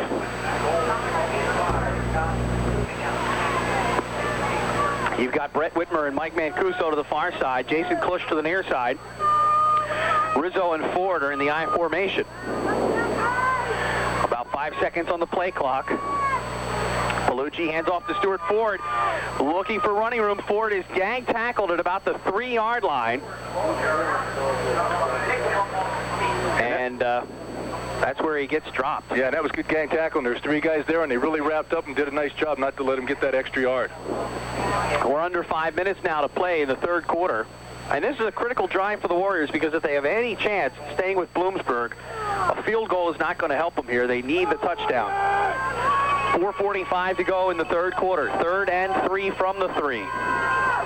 This is a goal situation for the Warriors. The sticks are not even down, and Damian Palucci doesn't like what he sees. Calls a timeout. Now the Warriors got hurt by lack of timeouts at the end of the first half. Let's hope that that's not a repeat performance here in the second half. Right. Lining up on a 3rd and goal from the 3-yard line. No full house backfield this time. It's Tim Pollock in front of Stuart Ford. Jim Brady to the near side. Mancuso to the far side with Whitmer.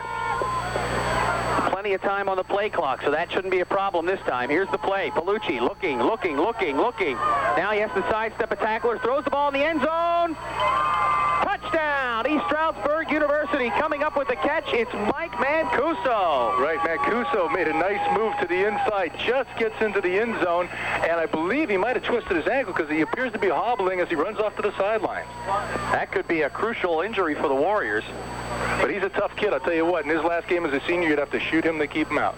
You're probably right about that. Mancuso with a 3-yard touchdown catch. And J.D. Stern will be on to do the point after attempts to bring the Warriors to within 11 points.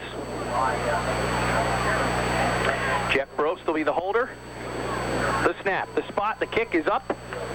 And it's good. So J.D. Stern, who had problems earlier in the season converting, he has been perfect today. The Warriors now trail by the score of 28-17. We'll take a 60-second timeout. Tickets and discounted season subscriptions are available from Painter Music, Stroudsburg, Good Stuff Consignments, East Stroudsburg, or through Fads at 717-476-FADS. That's 476-3237. We're back at Eiler Martin Stadium on the ensuing kickoff after the Warrior touchdown. Brian Tonkin puts it into the hands of Steve Eichert, the tailback, who's playing on special teams today for Bloomsburg, and he brings it out to the 35-yard line.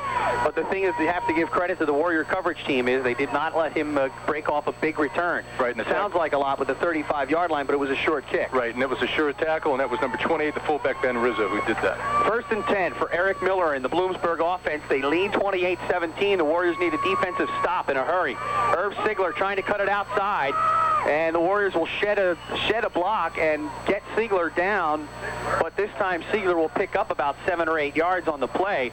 Brian Seafried could not shed the block quickly enough to make the play on Herb Sigler. Well, it was a good thing because what they did is they got Brian Siegfried inside, and then they did a nice job of getting out on the linebacker, the outside backer, Keith Adams, number 90, and was able to kick him out. And as we talked about the slippage, as the guy who pulled on him actually just kind of drove him by, kind of slid by, and allowing the running back to cut up inside and get some yards. 2nd down and 2 from the Bloomsburg 43-yard line. Miller handing off to Sigler again. This time Sigler is going to be stopped.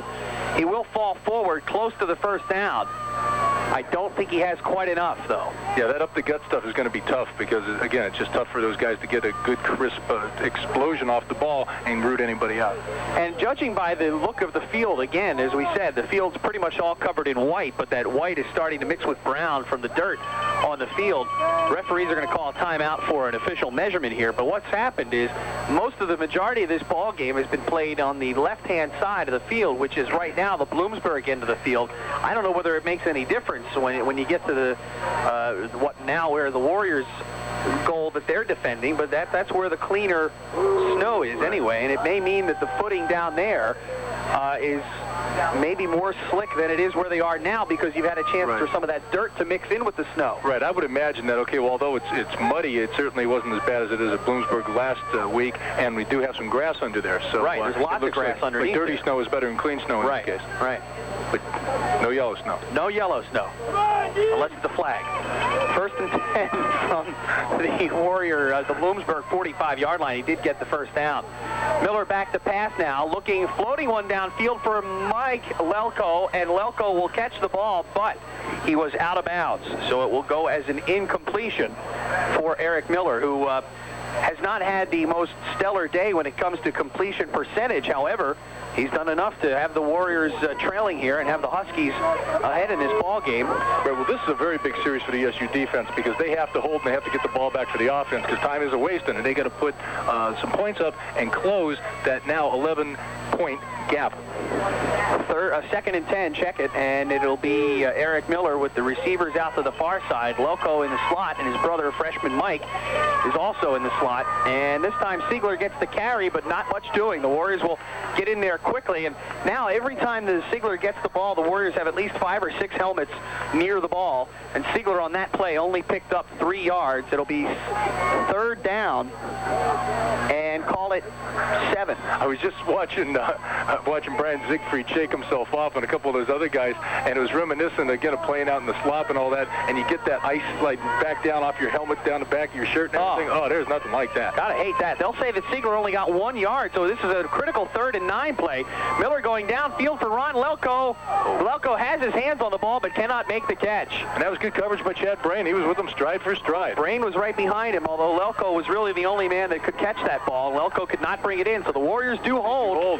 The defense comes off the field. A little bit of applause there from the Eiler Martin faithful. You can hear the cowbells in the background, and the Warriors will have an opportunity to get that offense back on the field. Right. Now, see, one of the things they need, like in the days of old, they used to have the capacity on defense to make big plays there and get the turnovers, and that's what they have to go from. It's great that they stopped them, but you also want to see that improve. Here comes Costello out for the punt duties, almost blocked by the Warriors.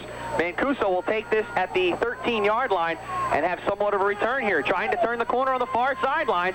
Mancuso gets across the 15 to the 16-yard line. No, I'm going to have to check it again. It's not the 16, it's the 22, so that 5 yards makes a difference. Right. 4 left to go in the third quarter. The Warriors trail by 11, but they have now things a little more manageable than they did before. They have cut the deficit to 11 instead of 18, so a score here on this drive would put the game within reach. 1st and 10 from the 21-yard line.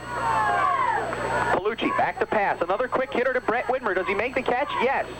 He makes the catch. They will spot this ball at the 24-yard line. It is a pickup of 3 for the Warriors. The quick hitters, and I guess that's what we used to see a lot more of from Jim Pry in the offense for the Warriors, were those quick, not the oblique plays that you called, but the quick hitters where the quarterback takes a quick drop and fires the ball almost immediately. Right. They're usually out patterns, and they just get the wide receiver to run off to the outside, run off the defensive back, and put it on the money. It's a timing pattern. 2nd and 7 for the Warriors. Backs in the I formation. Here comes Palucci on play action. He's going to be hit in the backfield. That's a good play. A very good play by Gary Fittery, the defensive tackle for Bloomsburg. Brings Palucci down inside the 15-yard line at the 14, and this is now going to be 3rd down and 18. Yeah, he was not faked that at all. He just read that all the way and just comes back and makes the tackle on the quarterback. That's a big play on a draw. With 1:40 to go in the third quarter now, the Warriors have a 3rd and 18. And Brett Whitmer has now tied a school record with 14 catches. 14 catches today. That breaks an ESU single game mark. He has been the favorite target of Damian Palucci. Palucci now setting up a screen to Stuart Ford. There's a penalty flag on the play, and Ford will not even get back to the original line of scrimmage. I'll be interested to see what this call is, Chuck, because I don't think there was anybody there to hold. But it was in the area where holding was usually called. It is a holding penalty against ESU. Get this ball back near midfield. Yeah, so Bloomsburg does a great job that time, and we talk about how important rush is, and it really is, because he comes in and the lineman makes the big play on the quarterback, pushes him back, and now they're going to have to punt and figure that Bloomsburg really helps himself out position-wise as far as the field goes, because now East Stroudsburg is going to have to hold, and if they do get the ball back, they're going to have to drive a long way. Bloomsburg declines the penalty, too, and there's movement on the offensive line. One of the Bloomsburg guys came across the line of scrimmage. I don't think he touched anybody on the offensive line, but what it did was it made one of the Warrior offensive linemen a little jumpy, and they will get called for a false start. So Bloomsburg declines the holding penalty, forcing the Warriors into a 4th and 12 situation, and now it'll be 4th and 17 because of the false start penalty. It goes from bad to worse for the Warriors. Right, they're really shooting themselves in the foot. They have to use their head. They're not looking sharp at their mental game right now. McFarland will now be standing on his goal line as he gets this ball. And once again, Bloomsburg tries to make the Warriors move. McFarland hits a lame duck punt that will bounce out to midfield, and that's about it. It dies right at the 50-yard line. McFarland, I guess, is lucky that it got that far. And now some extracurriculars again. Is there a flag? There is a flag. There's a flag on the play.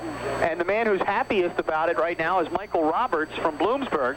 He might have goaded one of the Warriors into a penalty, Ray. Yeah, well, there's some goading going on there, and that time the goader was number 49, who was J.D. Granger, a linebacker who was going to get the roughing call. And I think what he did was he got tied up with the receiver and got a chance to sling him down in some of that cold stuff and just couldn't pass it up. Well, that should give Bloomsburg even better field position because they had the ball at the midfield stripe at the 50-yard line. So 3 plays in a row, they don't use their heads. 3 plays in a row, 3 penalties in a row. And this is going to be a 15-yarder. If they mark it from the spot of the foul, Ray. So you can't afford that. No, they don't mark it from the spot of the foul. Luckily for the Warriors, they mark it from the 50-yard line. And you can't be happy as a coach right now. No. The Warriors have really taken themselves out of this ball game on many different occasions. First of all, you can talk about the offense as well as the defense. You got 3 Damian Palucci interceptions. You got 3 consecutive penalties that the defense committed. And now Irv Sigler runs the ball up the middle. 15, 10, 5, and another touchdown for Irv Sigler from 35 yards out, and that is the crushing blow. Right, and again, one of the things you're talking about that they've given it away, tackling. And that's, again, they're running right up the gut, so somebody's just not doing their job. Okay, on the replay, we had a I formation, quarterback goes off, hands back to the tailback, rather, who takes it off the left side, and the offensive line for Bloomsburg just blew a nice hole there. Yeah, you really even got a hand on I was going to say, you can't call it missed tackling because nobody ever had a handle on Irv Sigler. Well, somebody should have, because that just tells you that they did a good job and just not only split the wide guy up, but also blocked down on the inside guy. Irv giving a little Heisman Trophy pose there in the end zone. Unfortunately, Irv, you're in Division II, not Division I. They don't give the Heisman out to Division II ball players, buddy. They have something called the Harlan Hill Award, and, well, he might be a finalist for that this year. Damian Palucci, of course, was, 3rd in the balloting for the Harlan Hill last year? He was a finalist last year, yeah. Now there's a penalty called against Bloomsburg, so maybe a little celebration penalty called against the Huskies.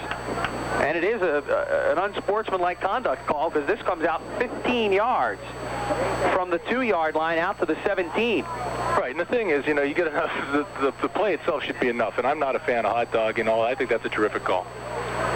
Well, this one will definitely go against Bloomsburg, and now Tom Boop instead of a chippy. Well, this will actually be a 35-yard extra point attempt. And Boop, the snap, the hold by Lelko, the kick is up, it's long enough, and it's good. And Boop has the kick go through the uprights, and Bloomsburg jumps back out to that 18-point lead, I should say. The score is now 35-17. We'll take a 60-second timeout. 17th, we'll be giving away round-trip tickets via AirTran Airlines to Boston. Just listen to Good Morning Poconos for your chance to call in and win. It's the instant getaway from AirTran Airlines and the voice of the Poconos, 840 WVPO Stroudsburg. Back at Eiler Martin Stadium, the kickoff from Boop drives Mancuso back inside the 5-yard line, and Mancuso struggles to get out to the 15. The Warriors really having it piled on them right now as they trail by 18 points, 35-17. 3 Bloomsburg touchdowns and 1 for the Warriors here in the 3rd quarter, and that's where this game has really turned around and gone into Bloomsburg favor. We only have 33 seconds left to go in the 3rd quarter. The Warriors can't expect to do much here in the 3rd quarter now, but the 4th quarter will have to be all Warriors if they have any shot of the ball game. They certainly have a chance to score that many points, but the defense is going to have to buckle down and get some turnovers and do something quick. Here comes Damian Palucci, 1st and 10 to the handoff. Yes, he gives it to Stuart Ford. Stuart finds some running room, and he's in the open. Stuart Ford rambles off about 17 yards on one play. And it's a 1st down with 20 seconds left to go in the 3rd quarter. That's Ford's best run of the day by far. And again, you have to credit the offensive line because this time what they do is they set up the draw and they've convincingly sold it and allowed guys to get in their pass rush, and they didn't keep good coordination as far as the lanes go. They opened up the middle for Stuart Ford, and he just takes off. And we said in this kind of slippery conditions, very tough for the linemen to retrace their steps, so that's a good play call by Jim Pry. Well, that'll be the end of the 3rd quarter. Fresh 15 on the clock. The Warriors trail 35-17. We'll be back with the time offer. 4th quarter action underway now. 1st and 10 for the Warriors from their own 34-yard line. Backs are in an I formation for Damian Palucci. Has the ball, looking to pass. A bull rush by Bloomsburg, and now Stuart Ford is the recipient of a pass. Goes down to the 39-yard line.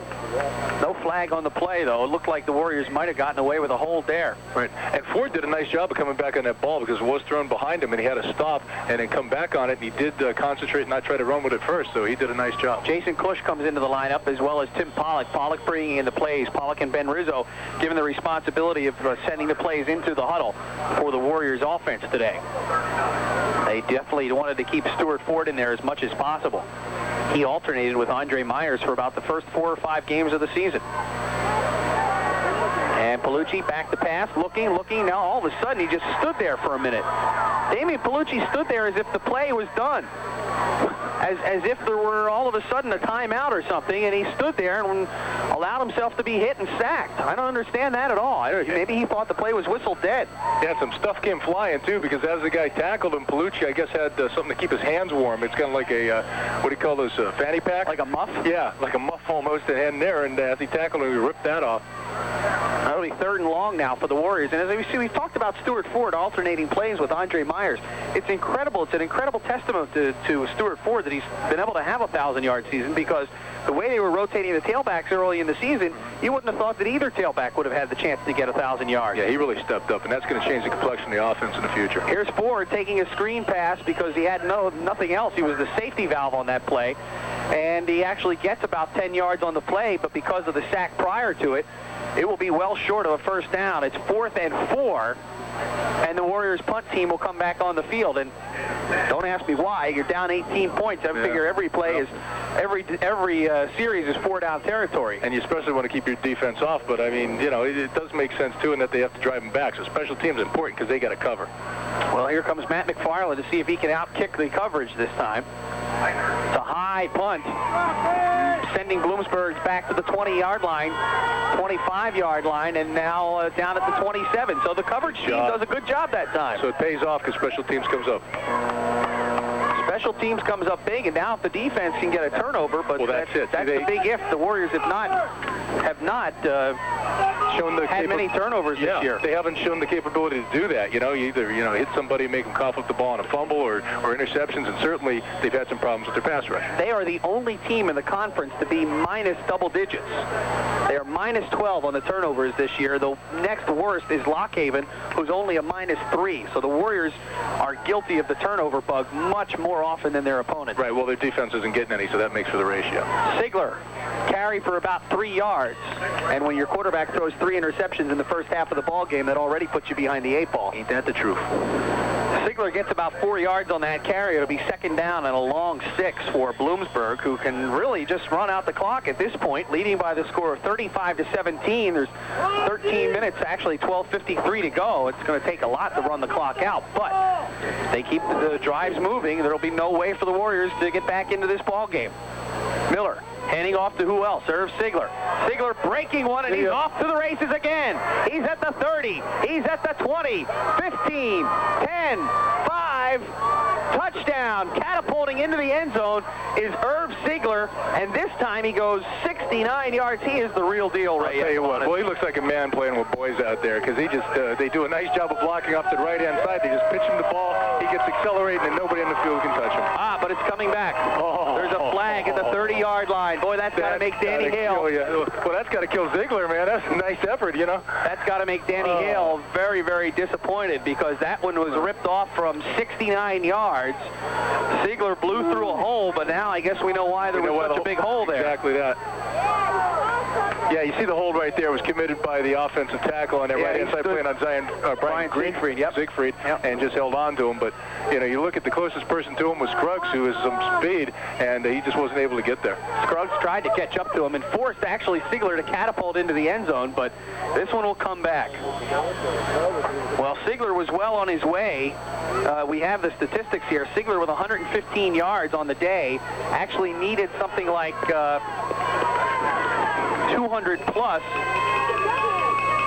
and I'll find it here in a minute. There's so many notes that I have in front of me here. Here's another handoff up the middle. Not much doing there this time. Right. They tried to come off with the drop play to the fullback that time, and it was sniffed out very well by the ESU defense. Of course, the lineman staying home and closing in on it. Sigler now has the Division II record for rushing average.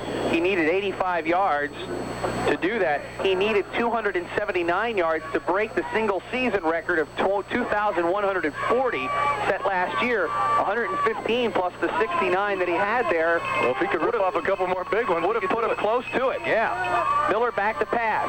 Looking, hit as it releases the ball. This one's going to be picked off by Jason Peters. The Warriors return this one back to the feet, and still going is Jason Peters to the 22-yard line.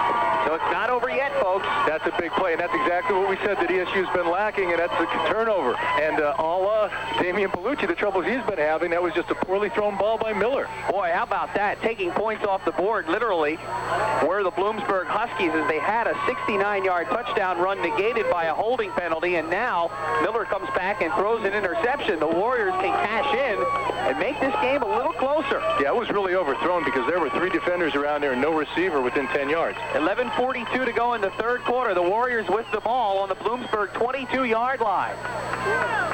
Palucci calling the signals. He's going back. Draw play to Stuart Ford. Stewart breaks it to the corner. He's at the 20. He's still on his feet at the 15-yard line. Down at the 10. And Stuart Ford inside the 10-yard line. It'll be a first and goal situation for the Warriors.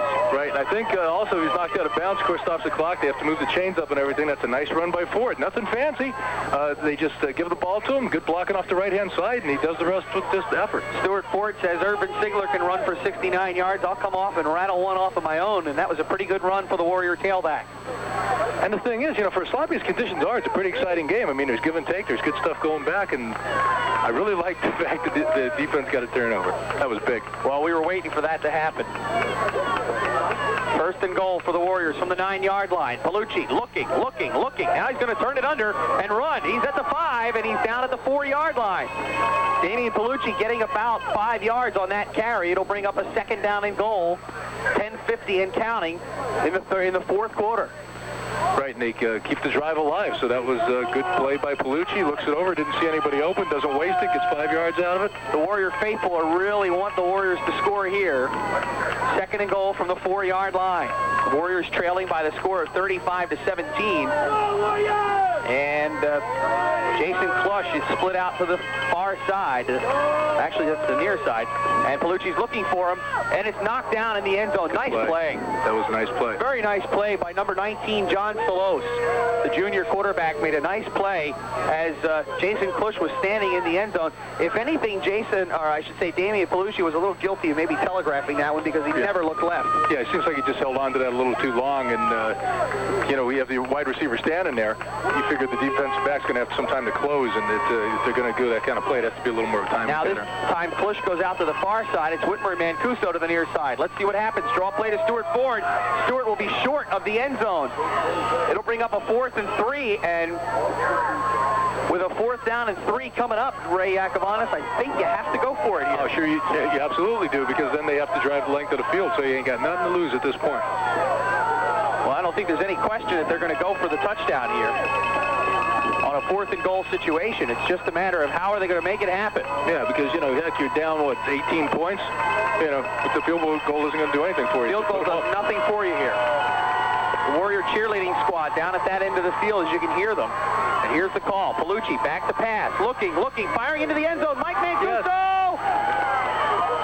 They're going to say Mancuso came out of the end zone to catch that ball. Palucci is livid. No, that's a good call. You know why? Because the ball has to break the plane, and Palucci caught the ball in front of the goal line and then went down on his knees. Mancuso never broke the plane to the goal line. It will be 1st and 10 for Bloomsburg from the 1-yard line. Boom. See, the ball itself was in front. Wow, that's a close call. That is a close call, but the referee's right down there on the field, too. Hey, they're the ones wearing the shirts. That's right. Well, if the Warriors can manage somehow another turnover here, they may be able to turn it into points. They certainly have had many opportunities today to score and just could not make it. Well, now defense needs another turnover, and it's, 1st and 10 from the 1-yard line, maybe even the 1-foot line. And Eric Miller takes it on the keeper, and he moves the pile about a yard out. 2nd down and 9. Right, or they can force them 3 and out and then come up with good field position to give the offense another chance. But now time's too much of a factor now. Right. You got less than 10 minutes to play now. If you scored there, then you have some options, but not scoring there really, really hurts. Yeah, and that's when you have to reach into your bag of tricks and come out with anything you can. And Felix the Cat has left the stadium, and you're limited because of the sloppy conditions and what you can do. It isn't that Jim Pry doesn't have the arsenal, but what's going to be effective. 2nd down and long. Call it 8. Miller again on the quarterback keeper. This time moves out past the 5-yard line. He snuck behind a tackle and was able to move out there and give himself plenty of breathing room on this upcoming play. It'll be 3rd down at about 3 for Bloomsburg. Yeah, and he drug about 3 guys with him that time. Did a nice job. Gotta respect the poise that Eric Miller has shown as a freshman quarterback. A freshman quarterback here really doing things well for Bloomsburg. Tom Kapowski just came over and said that was an awful call. I guess he probably had a better replay over there, but hey. All right, here comes Irv Sigler. Sigler will not get the 1st down, and it'll force Bloomsburg into a punting situation. And I don't know if we'll get a chance to look at another replay. Mancuso's feet were in the end zone when he caught the ball. The question is whether or not the ball crosses the plane. And it's apparently they're going to say that he came back out for it and it was in front when he caught. That's what they're saying. It's a judgment call, and that's what the referees are there to make. Well, on 4th down, do the Warriors go for the punt? I would think so. They're going to bring 9, 10 men up to the line of scrimmage here and go after the punter. Costello is not exactly what you would call a punter by trade. He's really a linebacker who happens to be able to kick the ball. Mancuso takes the punt and now tries to set up a return to the near sideline. Can he turn the corner? He's at the 50-yard line. Flags are down all over the place. In the middle of the field, flags are down. This one might be even worse for the Warriors. Might be a face mask, because I think as he get in tackle, somebody brushed across his face. Now, I don't know if he grabbed hold or... Well, that was far away from the play, though. The play was down near the sideline. The flag is in the middle of the field. We'll have to wait and see what the call is. It's in the area where you would think it would be against the Warriors. We've yet to see an indication yet, although the Bloomsburg Huskies are pushing the Warriors back.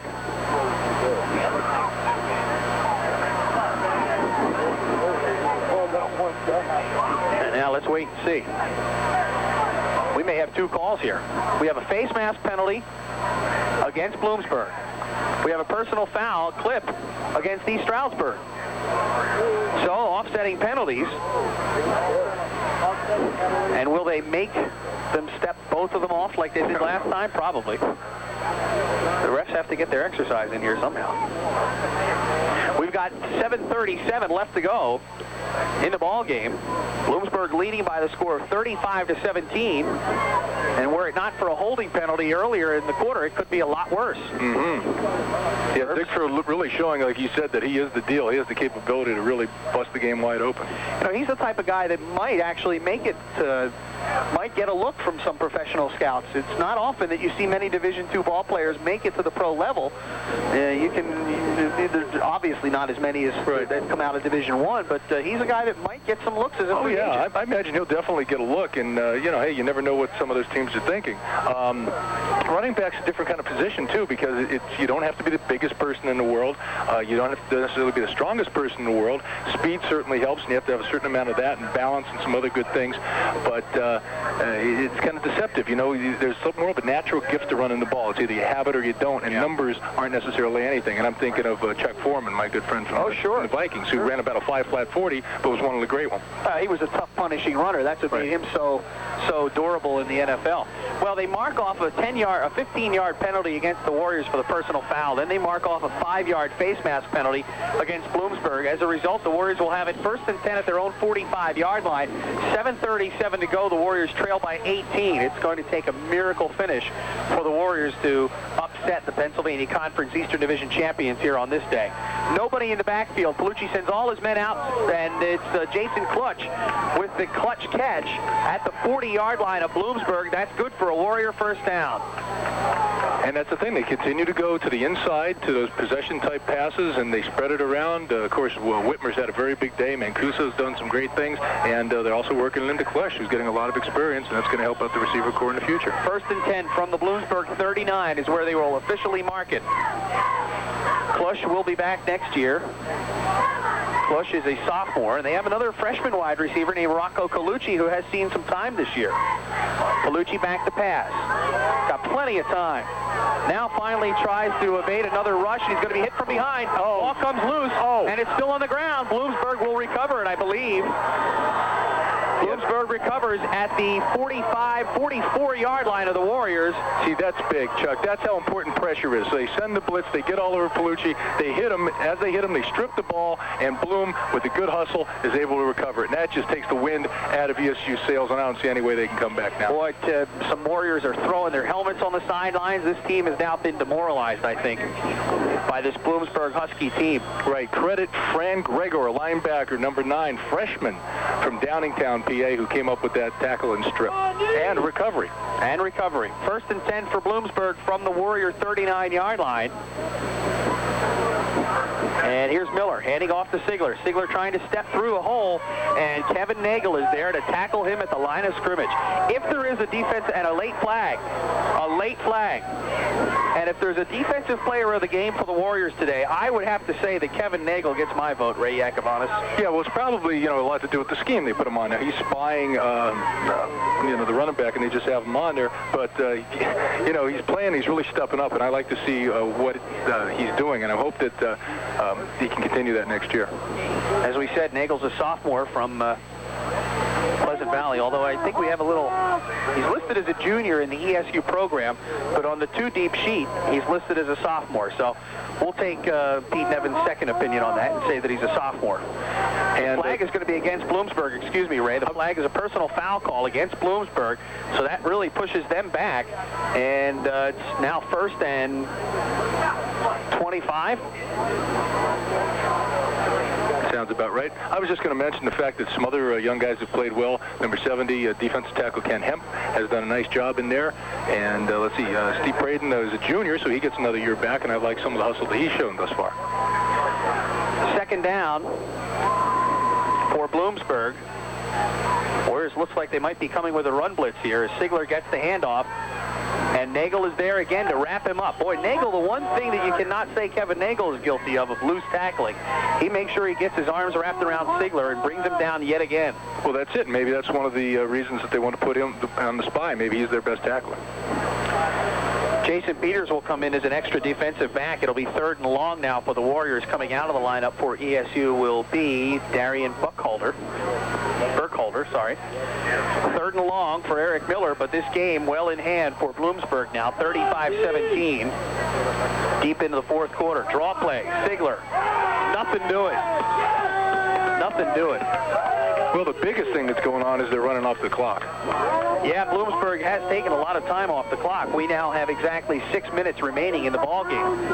The Warriors on the trailing end, 35-17. Last year, Irv Sigler had 235 yards against the Warriors. Doesn't have that today, so it may be a moral victory for the ESU defense. Limiting Sigler, although he has 3 touchdowns on the day.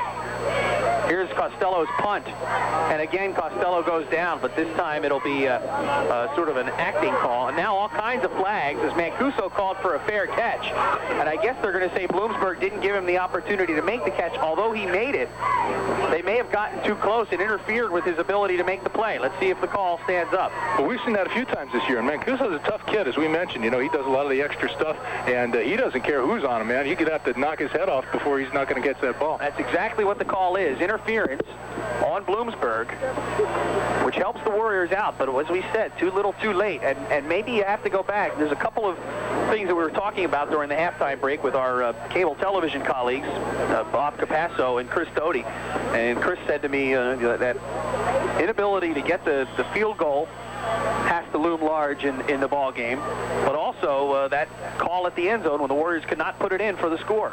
Palucci back to pass, rolling out to the near side, looking, and taking a hit as he steps out of bounds. Why he doesn't throw that ball away, I cannot understand. He keeps taking 10, 15-yard losses on the plays. Well, apparently he doesn't feel that his receivers are open. Well, then just throw it as far as you can and out-throw everybody. Then you don't lose the 5 yards on the play. But they will. They'll lose about 4, actually. 2nd down at 14. But what he does well is he gets out of bounds to stop the clock, so at least that's something. second down and 14 upcoming for the Warriors, who trail 35-17. This was a tight ball game at the half. It was 14-10, but Bloomsburg put 3 scores on the board in the third quarter. The Warriors with only 1, and that was not enough to keep in this ball game. Palucci back to pass, looking over the middle. Mancuso, no, incomplete. And where are you looking at? Oh, I'm looking at Stuart Ford. He just got mugged. Man, let me get the number of that truck that mugged his butt. That was Chris Luft, the defensive tackle, number 98, who just mauled him. Stuart Ford came through the safety valve, and he just tackled him.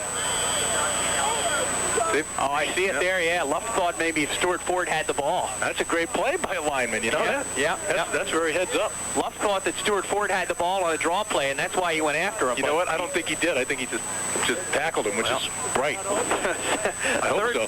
Third down and 13 for the Warriors. Backs are in an I formation behind Palucci, looking to pass. Play action. Steps up, fires the ball in the direction of Jason Klush. I'm not sure whether that ball was tipped because it never got anywhere near Jason Klush. And with 5:14 left to go in your ball game, Bloomsburg will take the ball over now as the Warriors will be forced to punt. Keep in mind our season finale here of the Warrior coverage. On the 35th year in a row, we've been proud to bring you East Stroudsburg University Warrior football. It's been a real team effort this year, too, with 4 different combinations working along the lines to bring you this ball game year in and week in and week out, I should say. And now the return man for Bloomsburg is going to have an opportunity to bring this one back, and off to the races he goes at the 30, the 20, 15, 10, 5. It's a Bloomsburg return touchdown. And on the return, it's Steve Eichert who returns the kick. Is there a flag down? I don't see any. It looks like it's going to stand as a Bloomsburg return touchdown. Special teams all year long have plagued the Warriors. Yeah, it's been a problem. And that time, it wasn't missed tackles. It was people just getting blocked. Nobody put a hand on that return man. Well, I feel sorry for that linebacker for the Warriors. That's the second play in which Keith Adams has tried to catch somebody from behind. And had to run coast to coast. He's really gotten his exercise in today, that's for sure. He sure has. Well, it is now 41-17 as a punt return by Eichert goes the distance. And the Bloomsburg Huskies are really starting to pile it on here. Tom Boop on for the extra point attempt. Snap, spot, kick, up. Good. With 4:51 left to go, we'll take a 60-second timeout. The Warriors now trail by the score of 42-17 this afternoon, beating the Warriors so far by the score of 42-17. And to add insult to injury, Steve Eichert rolls off a 73-yard punt return for a touchdown. Now the ensuing kickoff, the Warriors' Rob Harris tries to set up a return, but he'll fail to get it out past the 25-yard line. Certainly the Warriors have shown themselves here to be a team that's lacking defensively, and if this trend continues into next year, then I don't know what the Warriors are going to be able to do because they do not have some of their offensive weapons. They'll lose the graduation. Damian Palucci, Mike Mancuso, Brett Whitmer, 3 of them right there. That's a lot of the Warrior offense. You know, it's an end of an era, and it's also a challenging time because you look forward to see what young kids are going to come along and what kind of recruiting could get done, and look for some new names to step up. First and 10 for the Warriors from their own 25-yard line. Palucci, draw play to Stuart Ford. Stuart Ford still hustling in this ball game and running hard. He gets 5 yards out to about the 30-yard line. Finally brought down on the play by Bloomsburg's number 54, Thomas Towers. From Archbishop Woods, Southampton High School. I was just going to mention, that's probably the brightest thing in looking at the future that you have that really came out of nowhere was the acquisition of Stuart Ford and the great performance that he turned out this year. And, we do have some young linemen as well. We have some freshmen and sophomores mixed in there offensively, so that's a good base. Second and 5, and this pass is out to Jim Brady. Brady gets clocked by his numerical counterpart, Michael Roberts. Hits him with quite a shoulder there as the ball was overthrown and incomplete. And that's what you like to see out of defensive backs. Anybody comes in the area, you got to make them pay. He sure did. It'll be a third down and 5 with 4:02 left to go in the ball game.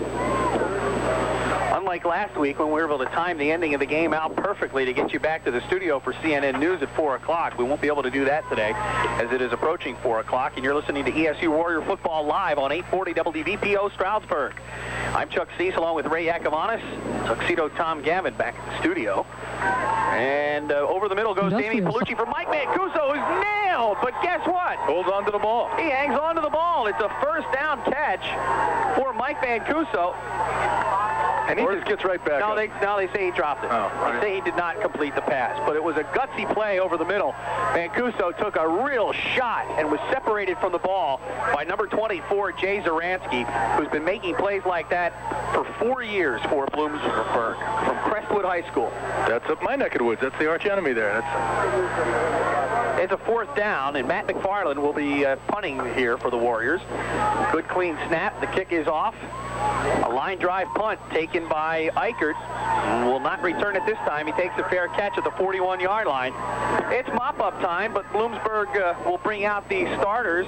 Eric Miller will come back out there along with Mike Lelko and Ron Lelko and the receiver corps. And Irv Ziegler continuing to try to pile up the yardage here this afternoon. 3:47 left to go in the ball game.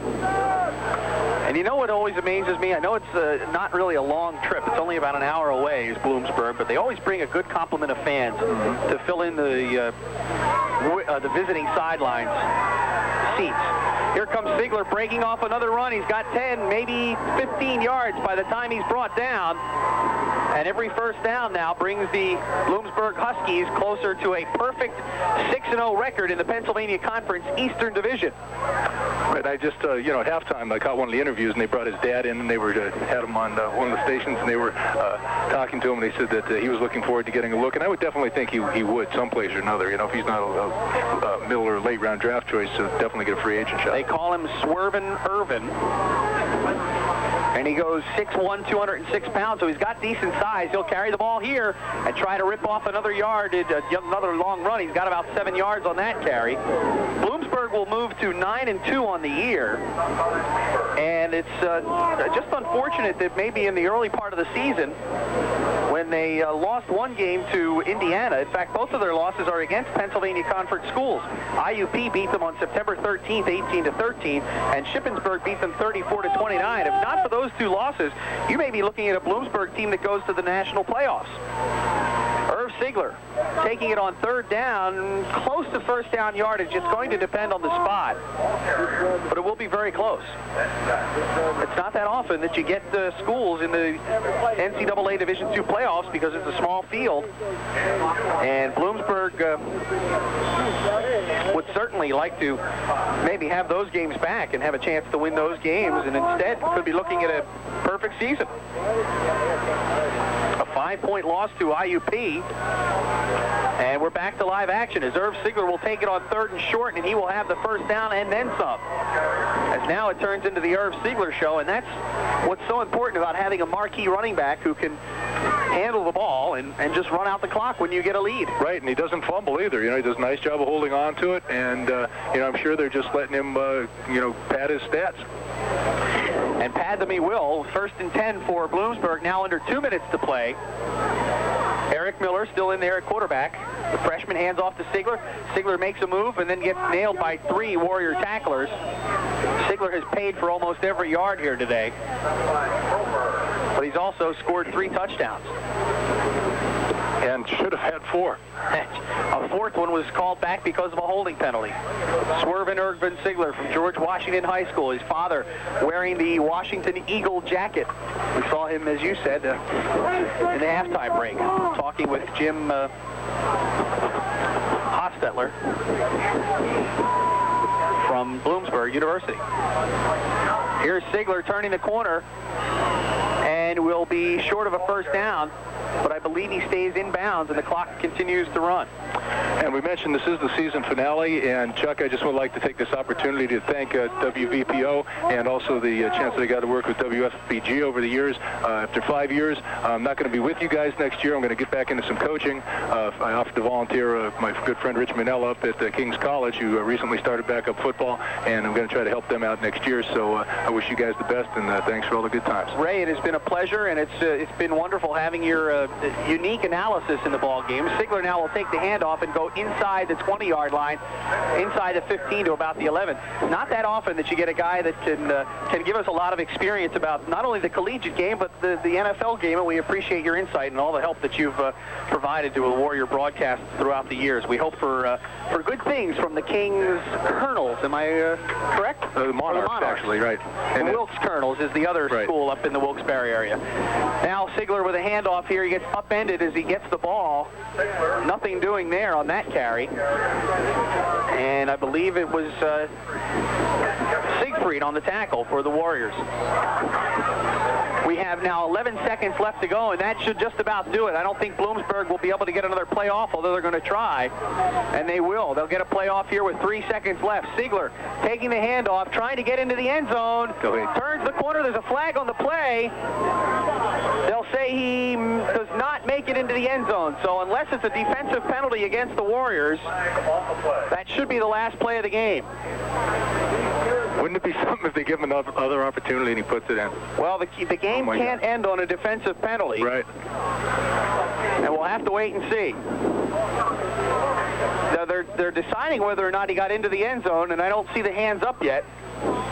Holding penalty against Bloomsburg declined, and that's the ball game. The final score, the East Stroudsburg University Warriors lose to the Bloomsburg Huskies 42-17. We're going to keep it right here to do a quick scoring recap for you. Scoring in the second half was almost all Bloomsburg, as the Warriors put 1 touchdown on the board, taking strategy, getting the ball to begin the second half and running it right down the field, scoring. And Sigler with a 5-yard touchdown run. Boops kicked after, made it 21-10. Then Ron Lelko with a 64-yard touchdown pass from